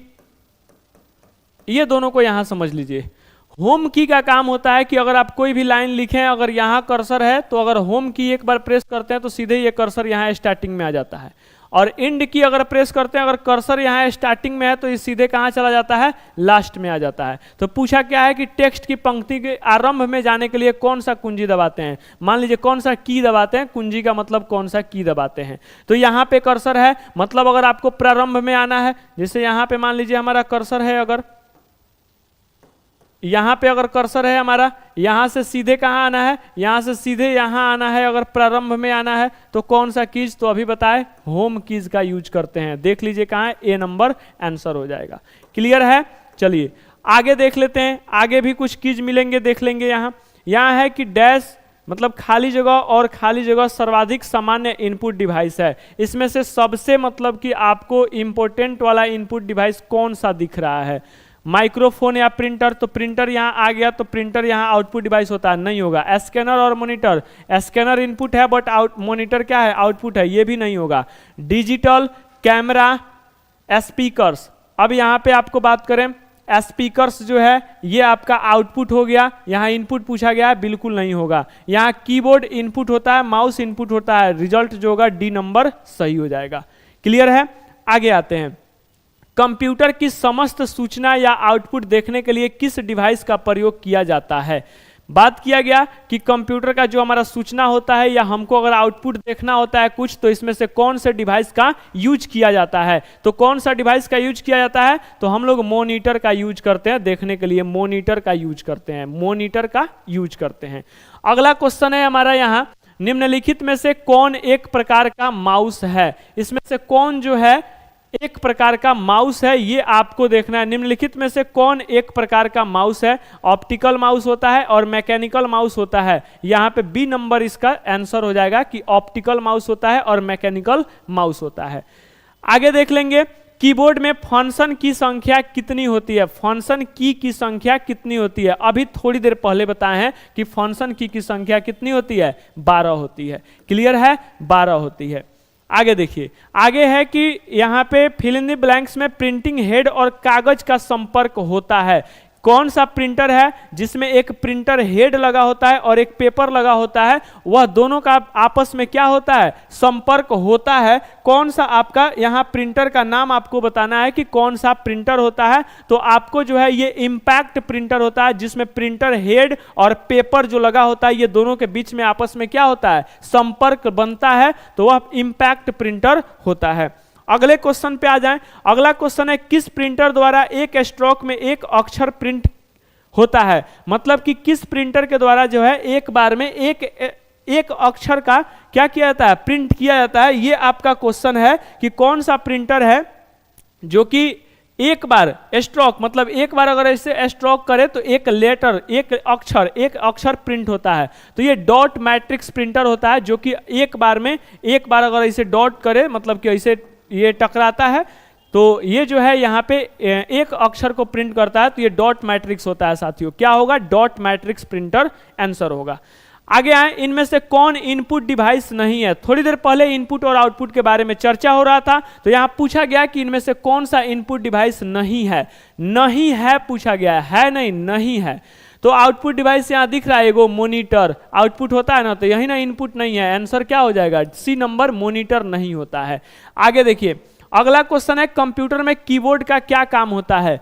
कंप्यूटर में कीबोर्ड का काम क्या होता है, ये आपसे क्वेश्चन पूछा गया है। तो कंप्यूटर में जो है कीबोर्ड का काम क्या होता है, तो कीबोर्ड का काम क्या होता है, छापने का होता है क्या, या टाइप करने का होता है, या फिर इनपुट करने का होता है। आपको इसका जवाब देना है कि क्या करने का होता है। कंप्यूटर में कीबोर्ड का काम क्या होता है, इनपुट करने का या फिर टाइप करने का। इनपुट करने का क्या काम होता है, इनपुट करने का, इनपुट करने का। अब ये नहीं केवल टाइप ही कर सकते हैं, केवल टाइप नहीं, उसमें कुछ और भी बटन्स होते हैं जिससे कुछ ऑर्डर्स वगैरह भी दिए जाते हैं या कुछ कंट्रोल भी किए जाते हैं। तो इसीलिए यहाँ इनपुट करने का बात आ गया, इनपुट करने का, निर्देश को या इंस्ट्रक्शन को इनपुट करने के लिए। अगले क्वेश्चन पे आते हैं, कीबोर्ड किस प्रकार का डिवाइस है। कीबोर्ड किस प्रकार का डिवाइस है, इनपुट है या आउटपुट है, ये क्वेश्चन है आपका। तो अभी थोड़ी देर पहले इनपुट और आउटपुट पे काफी चर्चा हुई है, तो यहाँ पे कौन सा डिवाइस हो जाएगा, इनपुट डिवाइस हो जाएगा। फिर यहाँ आते हैं हम, कंप्यूटर की कीबोर्ड में F से प्रयोग होने वाले फंक्शन बटनों की संख्या। अभी फंक्शन कीज की बात कर रहा है, F1 F2, ये कौन कौन होता है देख लीजिए। ये F1 से शुरू होकर F12 तक जाता है। तो यहाँ पे इसकी संख्या पूछा, कितनी फंक्शन की संख्या अभी बताए थे 12, तो यहाँ पे आंसर क्या हो जाएगा, 12 आंसर हो जाएगा। क्लियर है? चलिए आगे आते हैं। अगला जो हमारा क्वेश्चन है, निम्न में से कौन उच्चतम गुणवत्ता वाली आउटपुट प्रदान करता है, यानी कि इसमें से कौन ऐसा प्रिंटर है जो हाई क्वालिटी का आउटपुट प्रदान करता है, ये आपसे क्वेश्चन पूछा गया है। तो अब यहाँ पे हाई क्वालिटी का जो मतलब कि प्रिंटिंग करता है वह आपका प्लॉटर होता है। क्या होता है? प्लॉटर होता है। तो यहाँ पे 160 क्वेश्चन हो गए, थोड़ी देर के लिए ब्रेक लेते हैं, 2-3 मिनट के लिए, फिर से आपसे मिलेंगे 161 से आगे क्वेश्चन।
चलिए वी आर लाइव नाउ।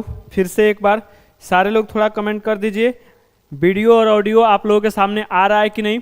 फिर से एक बार कमेंट कर दीजिए सारे लोग, आपके पास वीडियो और ऑडियो आ रहा है कि नहीं, एक बार कमेंट कर दीजिए। हम लोग फिर से लाइव हो चुके हैं, एक बार फिर से कमेंट कर दीजिए सारे लोग कि आपके पास वीडियो और ऑडियो पहुंच रहा है कि नहीं पहुंच रहा है। एक बार सारे लोग कमेंट कर दीजिए, वीडियो ऑडियो पहुंच रहा है कि नहीं पहुंच रहा है।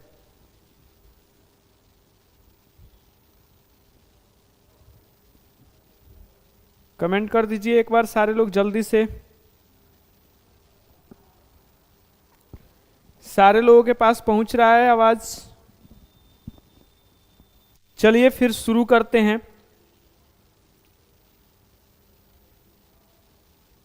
Okay okay okay, thank you. चलिए शुरू करते हैं। क्वेश्चन है, ऑपरेटर के द्वारा किए गए कार्य कंप्यूटर के किस भाग में दिखाई देता है? यानी कि जो हम लोग काम करते हैं कंप्यूटर में वह कहां पे दिखाई देता है, किस भाग में दिखाई देता है, ये हमारा क्वेश्चन है। तो क्या सीपीयू में हमको कुछ देखने को मिलता है क्या? सीपीयू में हमको कुछ जो है देखने को मिलता है क्या? बिल्कुल नहीं मिलता है। आईबीएम, आईबीएम क्या है? आपको कल वाले क्लास में बताए थे, टीएमसी कंपनी का नाम चेंज कर करके क्या रखा गया था? आईबीएम रखा गया था। तो आईबीएम जो है एक क्या है?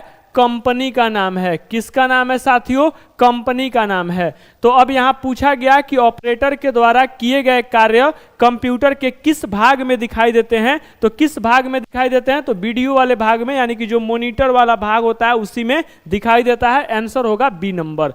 क्लियर है? सब कुछ क्लियर है? एक बार जल्दी से सारे लोग वापस फिर से जुड़ जाइए। चलिए आगे आते हैं। फिर से आगे है, निम्नलिखित में से कौन सा एक आउटपुट का माध्यम है? यानी कि इसमें से आउटपुट कौन है ये पूछा गया है। आउटपुट डिवाइस कौन है ये पूछा गया है। तो ये क्या है? प्रिंटर को आउटपुट डिवाइस कहते हैं। अभी थोड़ी देर पहले इस बात पे चर्चा हो रही थी। आप लोग थोड़ी देर जल्दी से जुड़ जाइए, अभी बहुत लोग बाकी हैं, जल्दी से जुड़ जाइए। आप लोग वीडियो को शेयर लाइक करते रहे, लाइक नहीं कर रहे हैं, वीडियो को शेयर भी नहीं कर रहे हैं लोग। जल्दी से लाइक शेयर करते रहिए ताकि मोटिवेशन मिलते रहे। थोड़ा सा इतना आप लोगों के लिए इतना मेहनत किया जा रहा है, थोड़ा सा लाइक शेयर करते रहिए ताकि बाकी लोगों को भी मिलता रहे। चलिए आप देखिए, आप लोग सपोर्ट कीजिएगा ना तो हम लोगों को भी थोड़ा सा मोटिवेशन मिलता है। हम लोगों को भी लगता है कि नहीं, हम लोगों को कोई सपोर्ट कर रहा है, जिसकी वजह से हम लोग इतनी मेहनत करते हैं आपके सामने ये पूरी कंटेंट तैयार करना, फिर आपके सामने आकर के 1 घंटा 2 घंटे तक आपका क्लास लेना। हम लोगों का भी मोटिवेशन आपको आप ही से मोटिवेशन मिलता है। तो आप जो है वीडियो को लाइक शेयर कमेंट करते रहिए ताकि हमको मोटिवेशन मिलते रहे। चलिए अगले क्वेश्चन पे आते हैं। अगला क्वेश्चन है हमारा, डगलस सी एंगलवर्ट ने स्टैनफोर्ड रिसर्च लेबोरेटरी में माउस का आविष्कार कब किया था? पूछा गया कि डगलस एंगलवर्ट, ये इनका पूरा नाम था, डगलस सी एंगलवर्ट है, वैसे शॉर्ट में डगलस एंगलवर्ट बोला जाता है। तो पूछा गया है कि डगलस एंगलवर्ट एक लेबोरेटरी है जिसको रिसर्च लेबोरेटरी बोला जाता है। तो रिसर्च लेबोरेटरी में जो है माउस का आविष्कार कब किया था, ये क्वेश्चन है कि मतलब माउस का आविष्कार जो है कब किया गया है, यही आपसे क्वेश्चन पूछा गया है। ऑप्शन क्वेश्चन का है कि माउस का आविष्कार जो है कब किया गया है, ये हमारा क्वेश्चन है कि माउस का आविष्कार कब किया गया है साथियों, ये क्वेश्चन है। तो माउस का आविष्कार साथियों अगर बात कर लें तो यहां पे आपका 1977 ईस्वी में माउस का आविष्कार किया गया था। आगे है, अंकीय कोड के माध्यम यानी कि डिजिटल फॉर्म से कंप्यूटर में इनपुट करने का कौन सा साधन है? यानी कि अंकीय कोड के माध्यम से यानी कि डिजिटल फॉर्म में कंप्यूटर में इनपुट करने का माध्यम कौन सा है, यह पूछा गया है। डिजिटल फॉर्म में कंप्यूटर में इनपुट करने का माध्यम आपसे पूछा गया है। तो डिजिटल फॉर्म में जो है अगर बात करें कि कंप्यूटर में कौन सा माध्यम से इनपुट किया जाता है, ये आपका क्वेश्चन है। तो ये कीबोर्ड होता है साथियों, कीबोर्ड के द्वारा ही इनपुट किया जाता है। आगे प्रिंटर कितने प्रकार के होते हैं? तो अभी थोड़ी देर पहले बताए कि ऐसे सीधे अगर पूछे, यहां बात ध्यान रख लीजिएगा कि अगर ऐसे सीधे पूछ लिया जाए कि प्रिंटर कितने प्रकार के होते हैं, तो प्रिंटर जो है वह 2 प्रकार के होते हैं। लेकिन अगर पूछ लिया जाए कि प्रिंटिंग करने के हिसाब से कितने प्रकार के होते हैं, तो 3 प्रकार के होते हैं, याद रखिएगा। कितने प्रकार के? 3 प्रकार के। लेकिन यहां पे सीधे पूछा गया है प्रिंटर कितने प्रकार का होता है, तो कितने प्रकार का? तो 2 प्रकार का होता है। याद रखिएगा कितने प्रकार का? 2 प्रकार का। लेकिन वहीं अगर पूछ लिया जाता है कि प्रिंटिंग करने के आधार पे कितनी प्रकार में बांटा गया है, तो 3 प्रकार से बांटा गया है।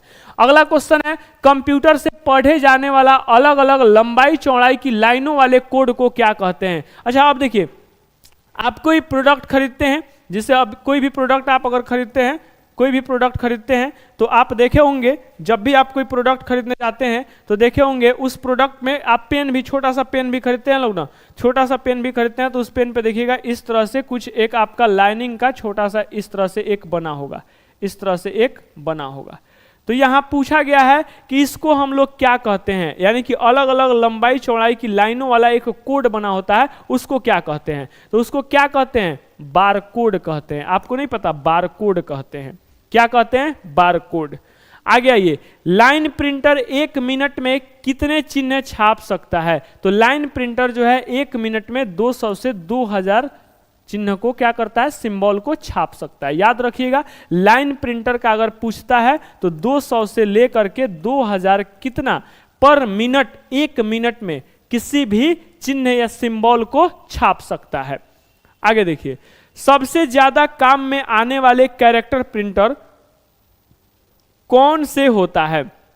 यानी कि अधिक मात्रा में सबसे ज्यादा यूज किया जाने वाला जो कैरेक्टर प्रिंटर होता है वह कौन सा होता है, ये आपसे क्वेश्चन पूछा गया है।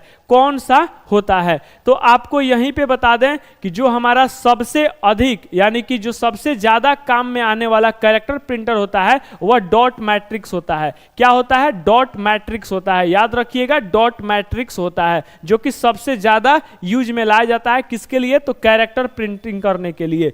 अगला क्वेश्चन है स्कैनर का स्वरूप निम्न में से किस मशीन से मिलता है?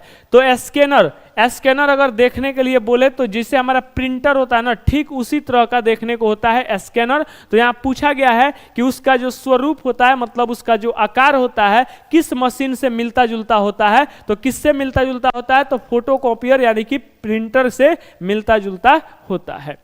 अगला क्वेश्चन है कि कंप्यूटर कीबोर्ड में कितने एरो के बटन होते हैं? अब चलिए यहां देख लीजिए, कुछ बटन वहां छोड़े गए थे, यहां देख लीजिए। कीबोर्ड में जो है 4 एरो बटन होते हैं। एक होता है यहां पे, इसको हम लोग टॉप एरो कहते हैं, इसको हम लोग राइट एरो कहते हैं, राइट एरो। इसको हम लोग बॉटम एरो कहते हैं, इसको क्या कहते हैं? Bottom arrow. और इसको साथियों लेफ्ट एरो कहते हैं। क्या कहते हैं? तो इसको लेफ्ट एरो कहते हैं। क्लियर हो गया बात? 4 तरह का एरो होता है। तो यहां आंसर क्या निकल के आएगा? डी नंबर आंसर निकल के आएगा। अगला है वर्तमान में चल रहे कीबोर्ड की संख्या रूपी बटनों की संख्या कितनी बार दोहराई गई है?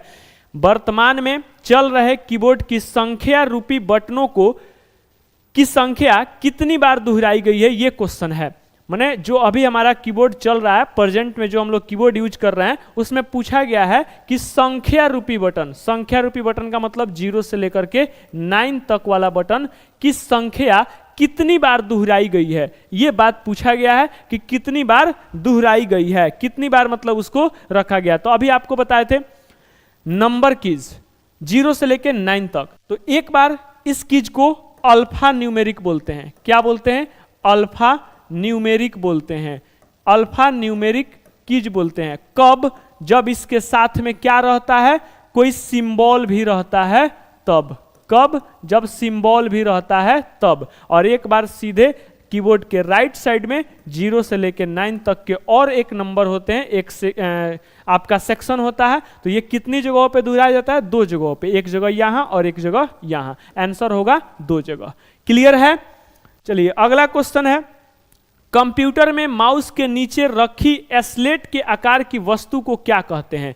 अब देखते हैं, आप लोग जहां कंप्यूटर यूज करते हैं, कंप्यूटर को जब यूज करने जाते हैं तो वहां पे नीचे देखिएगा, कंप्यूटर के नीचे एक इतना बड़ा जो है स्लेट के आकार का एक रखा हुआ रहता है, जिसको हम लोग क्या कहते हैं? तो जिसको हम लोग क्या बोलते हैं? तो इसको हम लोग माउस पैड बोलते हैं। क्या बोलते हैं साथियों? माउस पैड बोलते हैं, जिसके ऊपर रख के हम लोग माउस को क्या करते हैं? चलाते हैं। क्लियर है बात? सारे लोगों को बात क्लियर है? चलिए आगे आते हैं। हमारा जो अगला क्वेश्चन है, निम्न में से आउटपुट डिवाइस कौन सा है? आउटपुट डिवाइस पूछा, प्रिंटर होता है, मॉनिटर होता है, माउस नहीं होता है, माउस इनपुट डिवाइस होता है। तो ए और बी दोनों सही है, तो डी नंबर आंसर निकल करके आएगा साथियों, डी नंबर 1 और 2, यानी कि प्रिंटर भी है, मॉनिटर भी है, दोनों आउटपुट डिवाइस है, तो आंसर निकल करके आएगा डी नंबर 1 और 2 दोनों। आगे देखिए, डेटा किस रूप में हो सकता है? डेटा जो है किस रूप में हो सकता है? लिखित भी हो सकता है, कि अलिखित भी हो सकता है, कि विजुअल भी हो सकता है, कि अश्रव्य मतलब न सुनने वाला भी हो सकता है। अब आपको बताना है कि डेटा किस तरह का हो सकता है। तो डेटा अलिखित हो सकता है, लिखित भी हो सकता है, विजुअल नहीं होता है। तो ये हो जाएगा ए और बी दोनों, ए और बी दोनों। आंसर क्या होगा? ए और बी दोनों, ई नंबर। अलिखित भी मतलब कि लिखा हुआ भी नहीं होगा, और लिखा हुआ भी हो सकता है, तो लिखित और अलिखित दोनों होगा। आगे बात करें, कंप्यूटर तथा मानव का संपर्क फिल इन द ब्लैंक्स के द्वारा होता है। हमारा जो कंप्यूटर है और जो हम हैं, मान लीजिए एक यहाँ पे एक ये मान लीजिए आपका कंप्यूटर हो गया, ये मान लीजिए यहाँ पे ये कोई छोटिया हो गई मान लीजिए। तो ये मान लीजिए कि इन दोनों के बीच में जो है अगर संपर्क की बात करें तो किसके द्वारा होता है, ये क्वेश्चन है हमारा कि दोनों के बीच में संपर्क किसके द्वारा होता है। तो दोनों के बीच में संपर्क किसके द्वारा होता है? इनपुट डिवाइस और आउटपुट डिवाइस, यानी कि इनपुट और आउटपुट के द्वारा दोनों के बीच में क्या होता है? कम्युनिकेशन बैठता है, संबंध बैठता है। तो दोनों के बीच में संपर्क जो आता है वो कैसे आता है? तो इनपुट और आउटपुट के द्वारा आता है साथियों। किसके द्वारा? इनपुट और आउटपुट के द्वारा। आंसर ए नंबर सही होगा। अगला क्वेश्चन है, निवेश निर्गम के प्रकार में कौन शामिल नहीं है? ध्वनि माध्यम, यांत्रिक माध्यम, दृश्य मूलक माध्यम, निवेश और निर्गमन, यानी कि इन करना और बाहर करना में कौन शामिल नहीं है? प्रकाश माध्यम इसमें शामिल नहीं है। हमारा प्रकाश माध्यम जो है इसमें शामिल नहीं है, क्योंकि ध्वनि का माध्यम है तो मान लीजिए हम लोग इनपुट करते हैं तो आउटपुट मिलता है, यांत्रिक माध्यम ये होता है, लेकिन प्रकाश माध्यम हमारे यहाँ शामिल नहीं है। आंसर बी नंबर सही होगा। अगले क्वेश्चन पे आते हैं, निम्न में से कौन सा माउस जैसा कार्य करता है? माउस जैसा कार्य करने वाला इसमें से कौन सा है? कीबोर्ड है क्या माउस की तरह काम करने वाला? बिल्कुल नहीं। स्कैनर है? बिल्कुल नहीं, गलत है। आइकन है क्या? नहीं है। ट्रैक बॉल है? ट्रैक बॉल एक होता है माउस की तरह ही दिखने वाला होता है, वैसे बोले तो सीधे माउस का एक तरह का प्रकार भी बोल सकते हैं, ट्रैक बॉल बोलते हैं उसको। तो ये ट्रैक बॉल जो है ये आपका माउस की तरह ही काम करता है, जिसको हम लोग ट्रैकिंग डिवाइस भी बोलते हैं। तो ये माउस की तरह काम करने वाला डिवाइस कौन है? तो ट्रैक बॉल है। क्लियर है? आगे आइए, अगला है, इनमें से कौन इनपुट डिवाइस नहीं है? इनपुट डिवाइस नहीं है, इनपुट डिवाइस नहीं है। ये लाइटो पेन नहीं होगा, ये होगा यहां पे साथियों, यहां पे लाइट पेन होगा, लाइट पेन, लाइट पेन।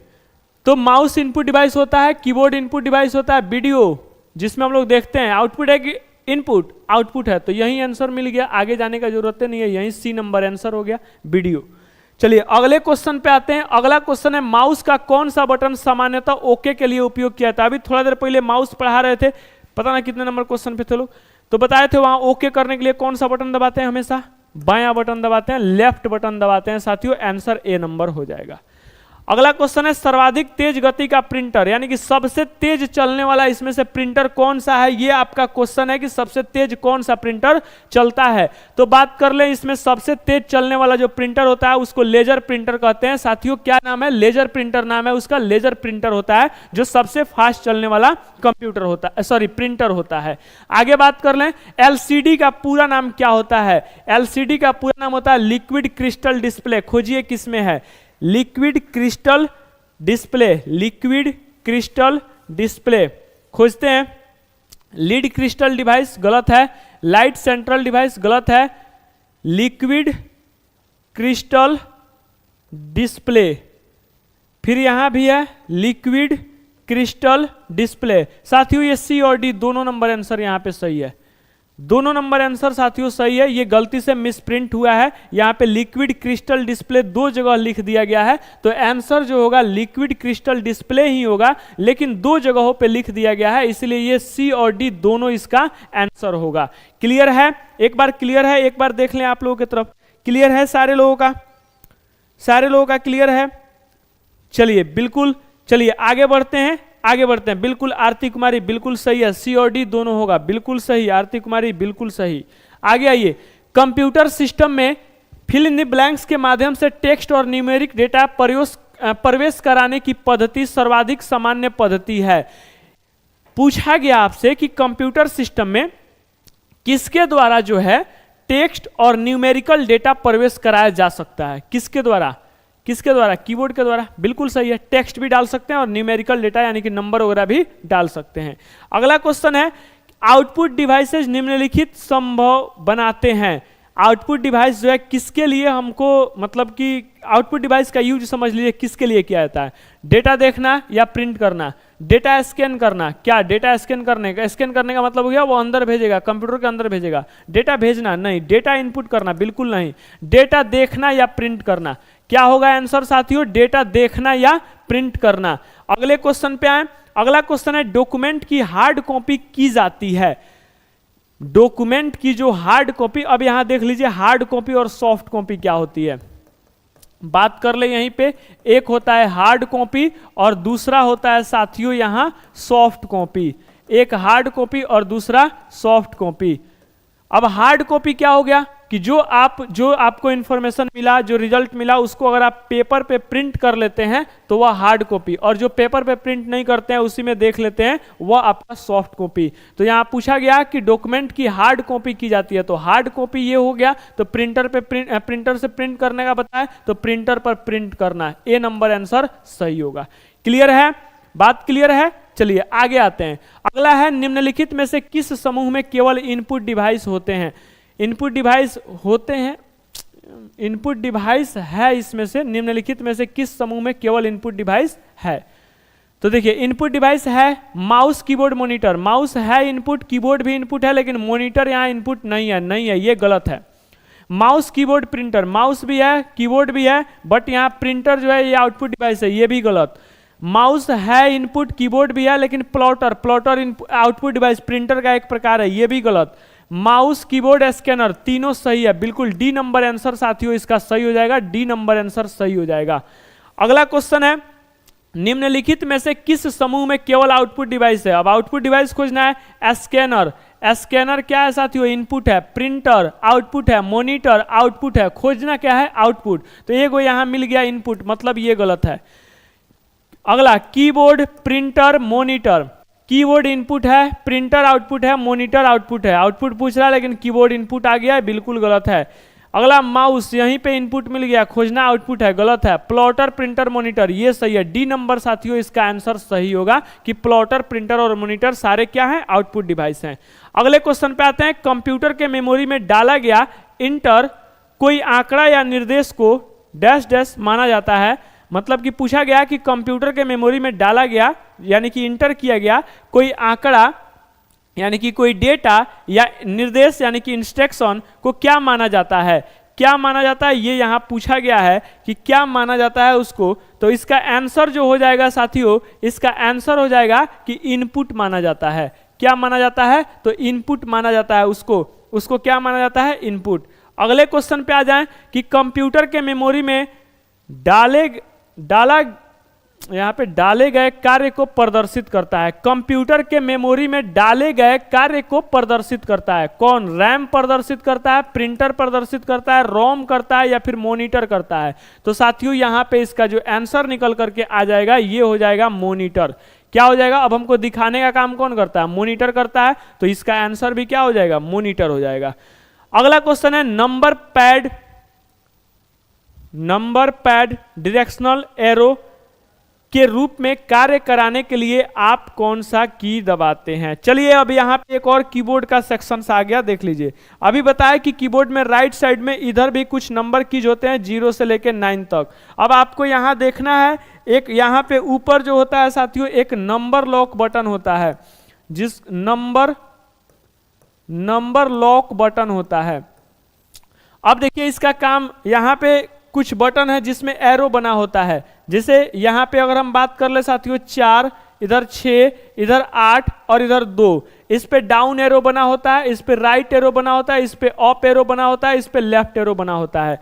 तो अगर जो है ये पूछ रहा है कि अगर जो है आपको ये एरो काम कराना है, मतलब इस वाले सेक्शन से 4 गो एरो की तो अलग होता है, वो तो बता दिए हैं कि 4 गो एरो की अलग होता है, लेकिन नंबर बटन पे भी 4 गो एरो इस तरह से बना होता है। अब आप इस एरो का यूज करना चाहते हैं तो आप क्या करेंगे? तो अगर आपको इस एरो का यूज करना है तो यहाँ पे जो नंबर लॉक बटन है ये आपको ऑफ करना होगा। क्या करना होगा? ऑफ करना होगा। नंबर लॉक बटन को आपको ऑफ करना होगा।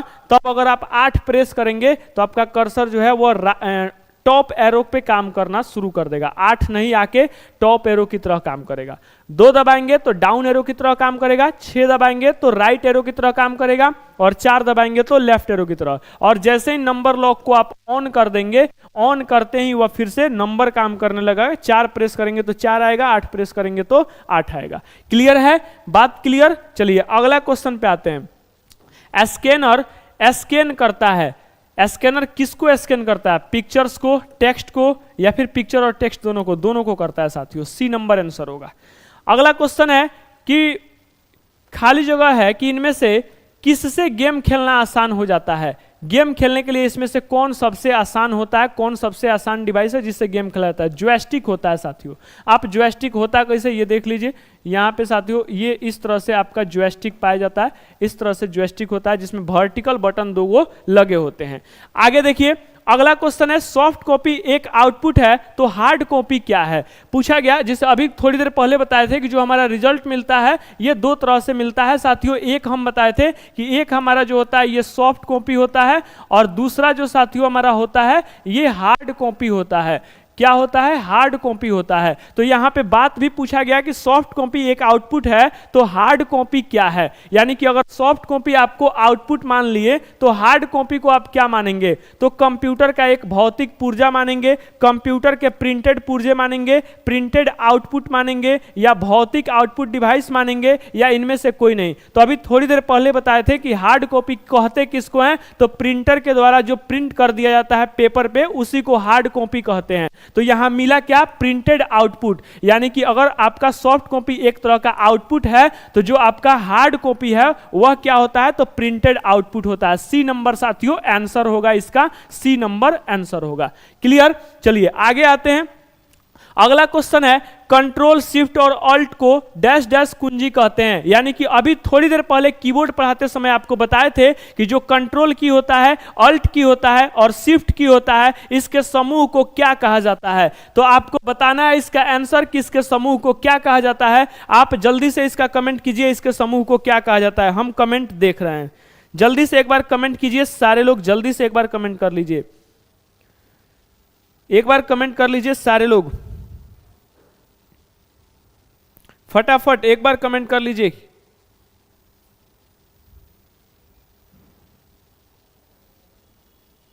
जेके बरनवाल जी बी बोल रहे हैं, फैंसन की। एक बार कमेंट कर लीजिए सारे लोग बी। राधा कुमारी भी बी बोल रही हैं, क्या बात है। मॉडिफायर कीज, ये आरती कुमारी जो है इनका जवाब सही है। मॉडिफायर कीज बोलते हैं ना, अभी थोड़ी देर पहले बताए थे कंट्रोल और शिफ्ट और फिर जो है ऑल्ट के समूह को क्या कहते हैं? तो मॉडिफायर कीज कहते हैं। मॉडिफायर कीज कहते हैं। ये कितने कितने होते हैं हमारे कीबोर्ड में? तो ये भी 2 गो होता है, ये भी 2 गो होता है, ये भी 2 गो होता है। अभी तो थोड़ी देर पहले बताए थे ये बात, अभी थोड़ी देर पहले बताए थे। क्लियर है? सारे लोगों का क्लियर है? जवाब आप लोगों का गलत आ रहा है जी। मॉडिफायर कीज कहते हैं इसको। अगला हमारा है कि अधिकांश प्रोडक्ट पर प्रिंटेड लाइन के पैटर्न को क्या कहते हैं? बारकोड्स कहते हैं। थोड़ी देर पहले इस पे भी चर्चा हुई थी। अगला क्वेश्चन है, MICR में C का पूरा नाम क्या है? MICR में जो है C का पूरा नाम पूछा गया है कि C का पूरा नाम क्या होता है? तो कैरेक्टर होता है। सी का पूरा नाम क्या होता है? कैरेक्टर होता है। सी का पूरा नाम कैरेक्टर। कंप्यूटर प्रिंटर किस प्रकार का डिवाइस है? कंप्यूटर प्रिंटर किस प्रकार का डिवाइस है? फंक्शन का, स्पेस बार का, या एरो का या कंट्रोल का। साथियों एक बात बताएं तो यहाँ पे जो ये ऑप्शन ही टोटली गलत है, ये मिसप्रिंट हुई है, ये ऑप्शन ही टोटली गलत है, इसमें से कोई ऑप्शन नहीं होगा। इस क्वेश्चन के लिए ये ऑप्शन ही गलत है, ये गलती हुई है, टाइपिंग करने में गलती हुई है, ये यहाँ पे कोई ऑप्शन ही नहीं होगा, क्वेश्चन से ये रिलेटेड ही नहीं है। यहाँ क्वेश्चन है कि कंप्यूटर प्रिंटर किस प्रकार का डिवाइस है, तो यहाँ पूछा गया है कि कंप्यूटर जो है प्रिंटर किस तरह का डिवाइस है, तो हम बात कर ले तो ये है आपका आउटपुट डिवाइस है। यहाँ पे साथियों इससे रिलेटेड इसमें कोई ऑप्शन नहीं है, यहाँ पे वैसे ई दिया हुआ है लेकिन ये ऑप्शन ही यहाँ नहीं होगा। अगर इसी ऑप्शन पे आप बनाना चाहें, इसी ऑप्शन पे बनाना चाहें तो यहाँ रिजल्ट जो होगा ई हो जाएगा। अगर इसी ऑप्शन पे आपको बनाना है तो रिजल्ट ई हो जाएगा, लेकिन ये इससे रिलेट नहीं करता है, रिलेटेड नहीं है, क्योंकि ये कीबोर्ड से रिलेटेड है, सारा ऑप्शन कीबोर्ड से रिलेटेड है। अगर रिलेटेड थोड़ा सा भी रहता तो ये आपको इसमें होता, लेकिन इसमें थोड़ा सा भी रिलेटेड नहीं है, तो यहाँ पे ऑप्शन ही बिल्कुल गलत मान लीजिएगा। यानी तो आंसर लगाना हो तो इसी से मार लीजिएगा ई। अगर जानना चाहते हैं क्या है वह, तो क्या है, आउटपुट डिवाइस है। क्लियर है? चलिए आगे आते हैं। एक प्रकार के सस्ते कैमरे होते हैं जो कंप्यूटर के साथ लगे रहते हैं और उनका उपयोग वीडियो कॉन्फ्रेंसिंग या वीडियो चैटिंग और लाइव वेब ब्रॉडकास्ट के लिए होता है। अब आप देखिए, आप ब्लॉक में गए हैं, अपने जाति या निवास बनवाने जाते होंगे, देखते हैं वह जब आपका फोटो क्लिक करता है, छोटा सा कैमरा आपके सामने ला कर रख देता है लोग, जिससे वो फोटो क्लिक करता है लोग। तो अब बात करें उसको क्या कहते हैं, उसको हम लोग वेब कैम कहते हैं। वेब कैम्स, वेब कैम्स, यहाँ ए नंबर, क्या कहते हैं, वेब कैम्स। अगला क्वेश्चन है, OCR का पूरा नाम क्या है? OCR का पूरा नाम क्या है, ये आपसे पूछा गया है कि OCR का पूरा नाम क्या है। तो OCR का पूरा नाम जो होता है ऑप्टिकल कैरेक्टर रिकॉग्नाइजेस, ए नंबर सही होगा। अगला नंबर क्वेश्चन है, ग्राफिकल यूजर इन्वायरमेंट में स्टैंडर्ड पॉइंटिंग डिवाइस के रूप में कौन सी डिवाइस प्रयोग में लाई जाती है? ग्राफिकल यूजर इन्वायरमेंट में, ग्राफिकल यूजर GUI में स्टैंडर्ड पॉइंटिंग डिवाइस के रूप में कौन सा प्रयोग में लाया जाता है? तो कौन सा प्रयोग में लाया जाता है? तो माउस को प्रयोग में लाया जाता है। अगला क्वेश्चन और आज का लास्ट क्वेश्चन है हमारा कि निम्न में से कौन सा आउटपुट डिवाइस नहीं है? यह क्वेश्चन आपको बार बार रिपीट करना, ध्यान रखिएगा। कौन सा आउटपुट डिवाइस नहीं है? आउटपुट डिवाइस नहीं है। प्लॉटर आउटपुट डिवाइस है, मॉनिटर आउटपुट डिवाइस है, प्रिंटर आउटपुट डिवाइस है, टच स्क्रीन आउटपुट डिवाइस नहीं। जैसे ये हमारा टच स्क्रीन है, मान लीजिए हम यहाँ टच कर रहे हैं, मतलब इसको कुछ देने का काम कर रहे हैं, तो टच स्क्रीन जो है ये आपका आउटपुट डिवाइस नहीं है। अब मॉनिटर की बात कर लें, अगर मॉनिटर की बात कर लें तो अगर केवल मॉनिटर रहता, टच स्क्रीन नहीं रहता, तो वह आउटपुट होता, लेकिन टच का जो स्क्रीन होता है ना वह इनपुट होता है, तो रिजल्ट जो टच स्क्रीन होगा। क्लियर? तो आज हम लोग अपना सेशन यहीं पे खत्म करते हैं। आप लोगों को क्लास ये कैसा लग रहा है आप लोग एक बार कमेंट करके बताइए, और अगर आप लोगों को कोई प्रॉब्लम हो तो हम थोड़ा सा आप लोगों का कमेंट ले लें कि किनको कोई प्रॉब्लम है। हम कमेंट ले लिए हैं, एक बार आप लोगों का कमेंट और प्रॉब्लम देखते चलें, फिर जो है हम लोग आगे बढ़ते हैं। एक बार आप अपना प्रॉब्लम कुछ हो तो बता दीजिए। चलिए, शायद किसी को कोई प्रॉब्लम नहीं है, तो फिर मिलते हैं कल के क्लास में। कल का जो हमारा क्लास होगा साथियों, कल का जो हमारा क्लास होगा वह इससे आगे का क्वेश्चन होगा, और कल हो सकता है थोड़ा टाइमिंग में इधर उधर हो, तो उससे पहले आपको यह सूचना दे दिया जाएगा कि टाइमिंग जो रहने वाला है वह क्या रहने वाला है, आपको अपडेट कर दिया जाएगा। उसके लिए आप निश्चिंत रहिएगा, आपको अपडेट मिल जाएगा। तो फिलहाल अगर यहाँ पे कोई दिक्कत अगर नहीं है तो फिर हम चलते हैं, मिलेंगे फिर कल। तब तक के लिए सभी को शुभ रात्रि, गुड नाइट। फिर मिलते हैं कल। बाय बाय, जय हिंद।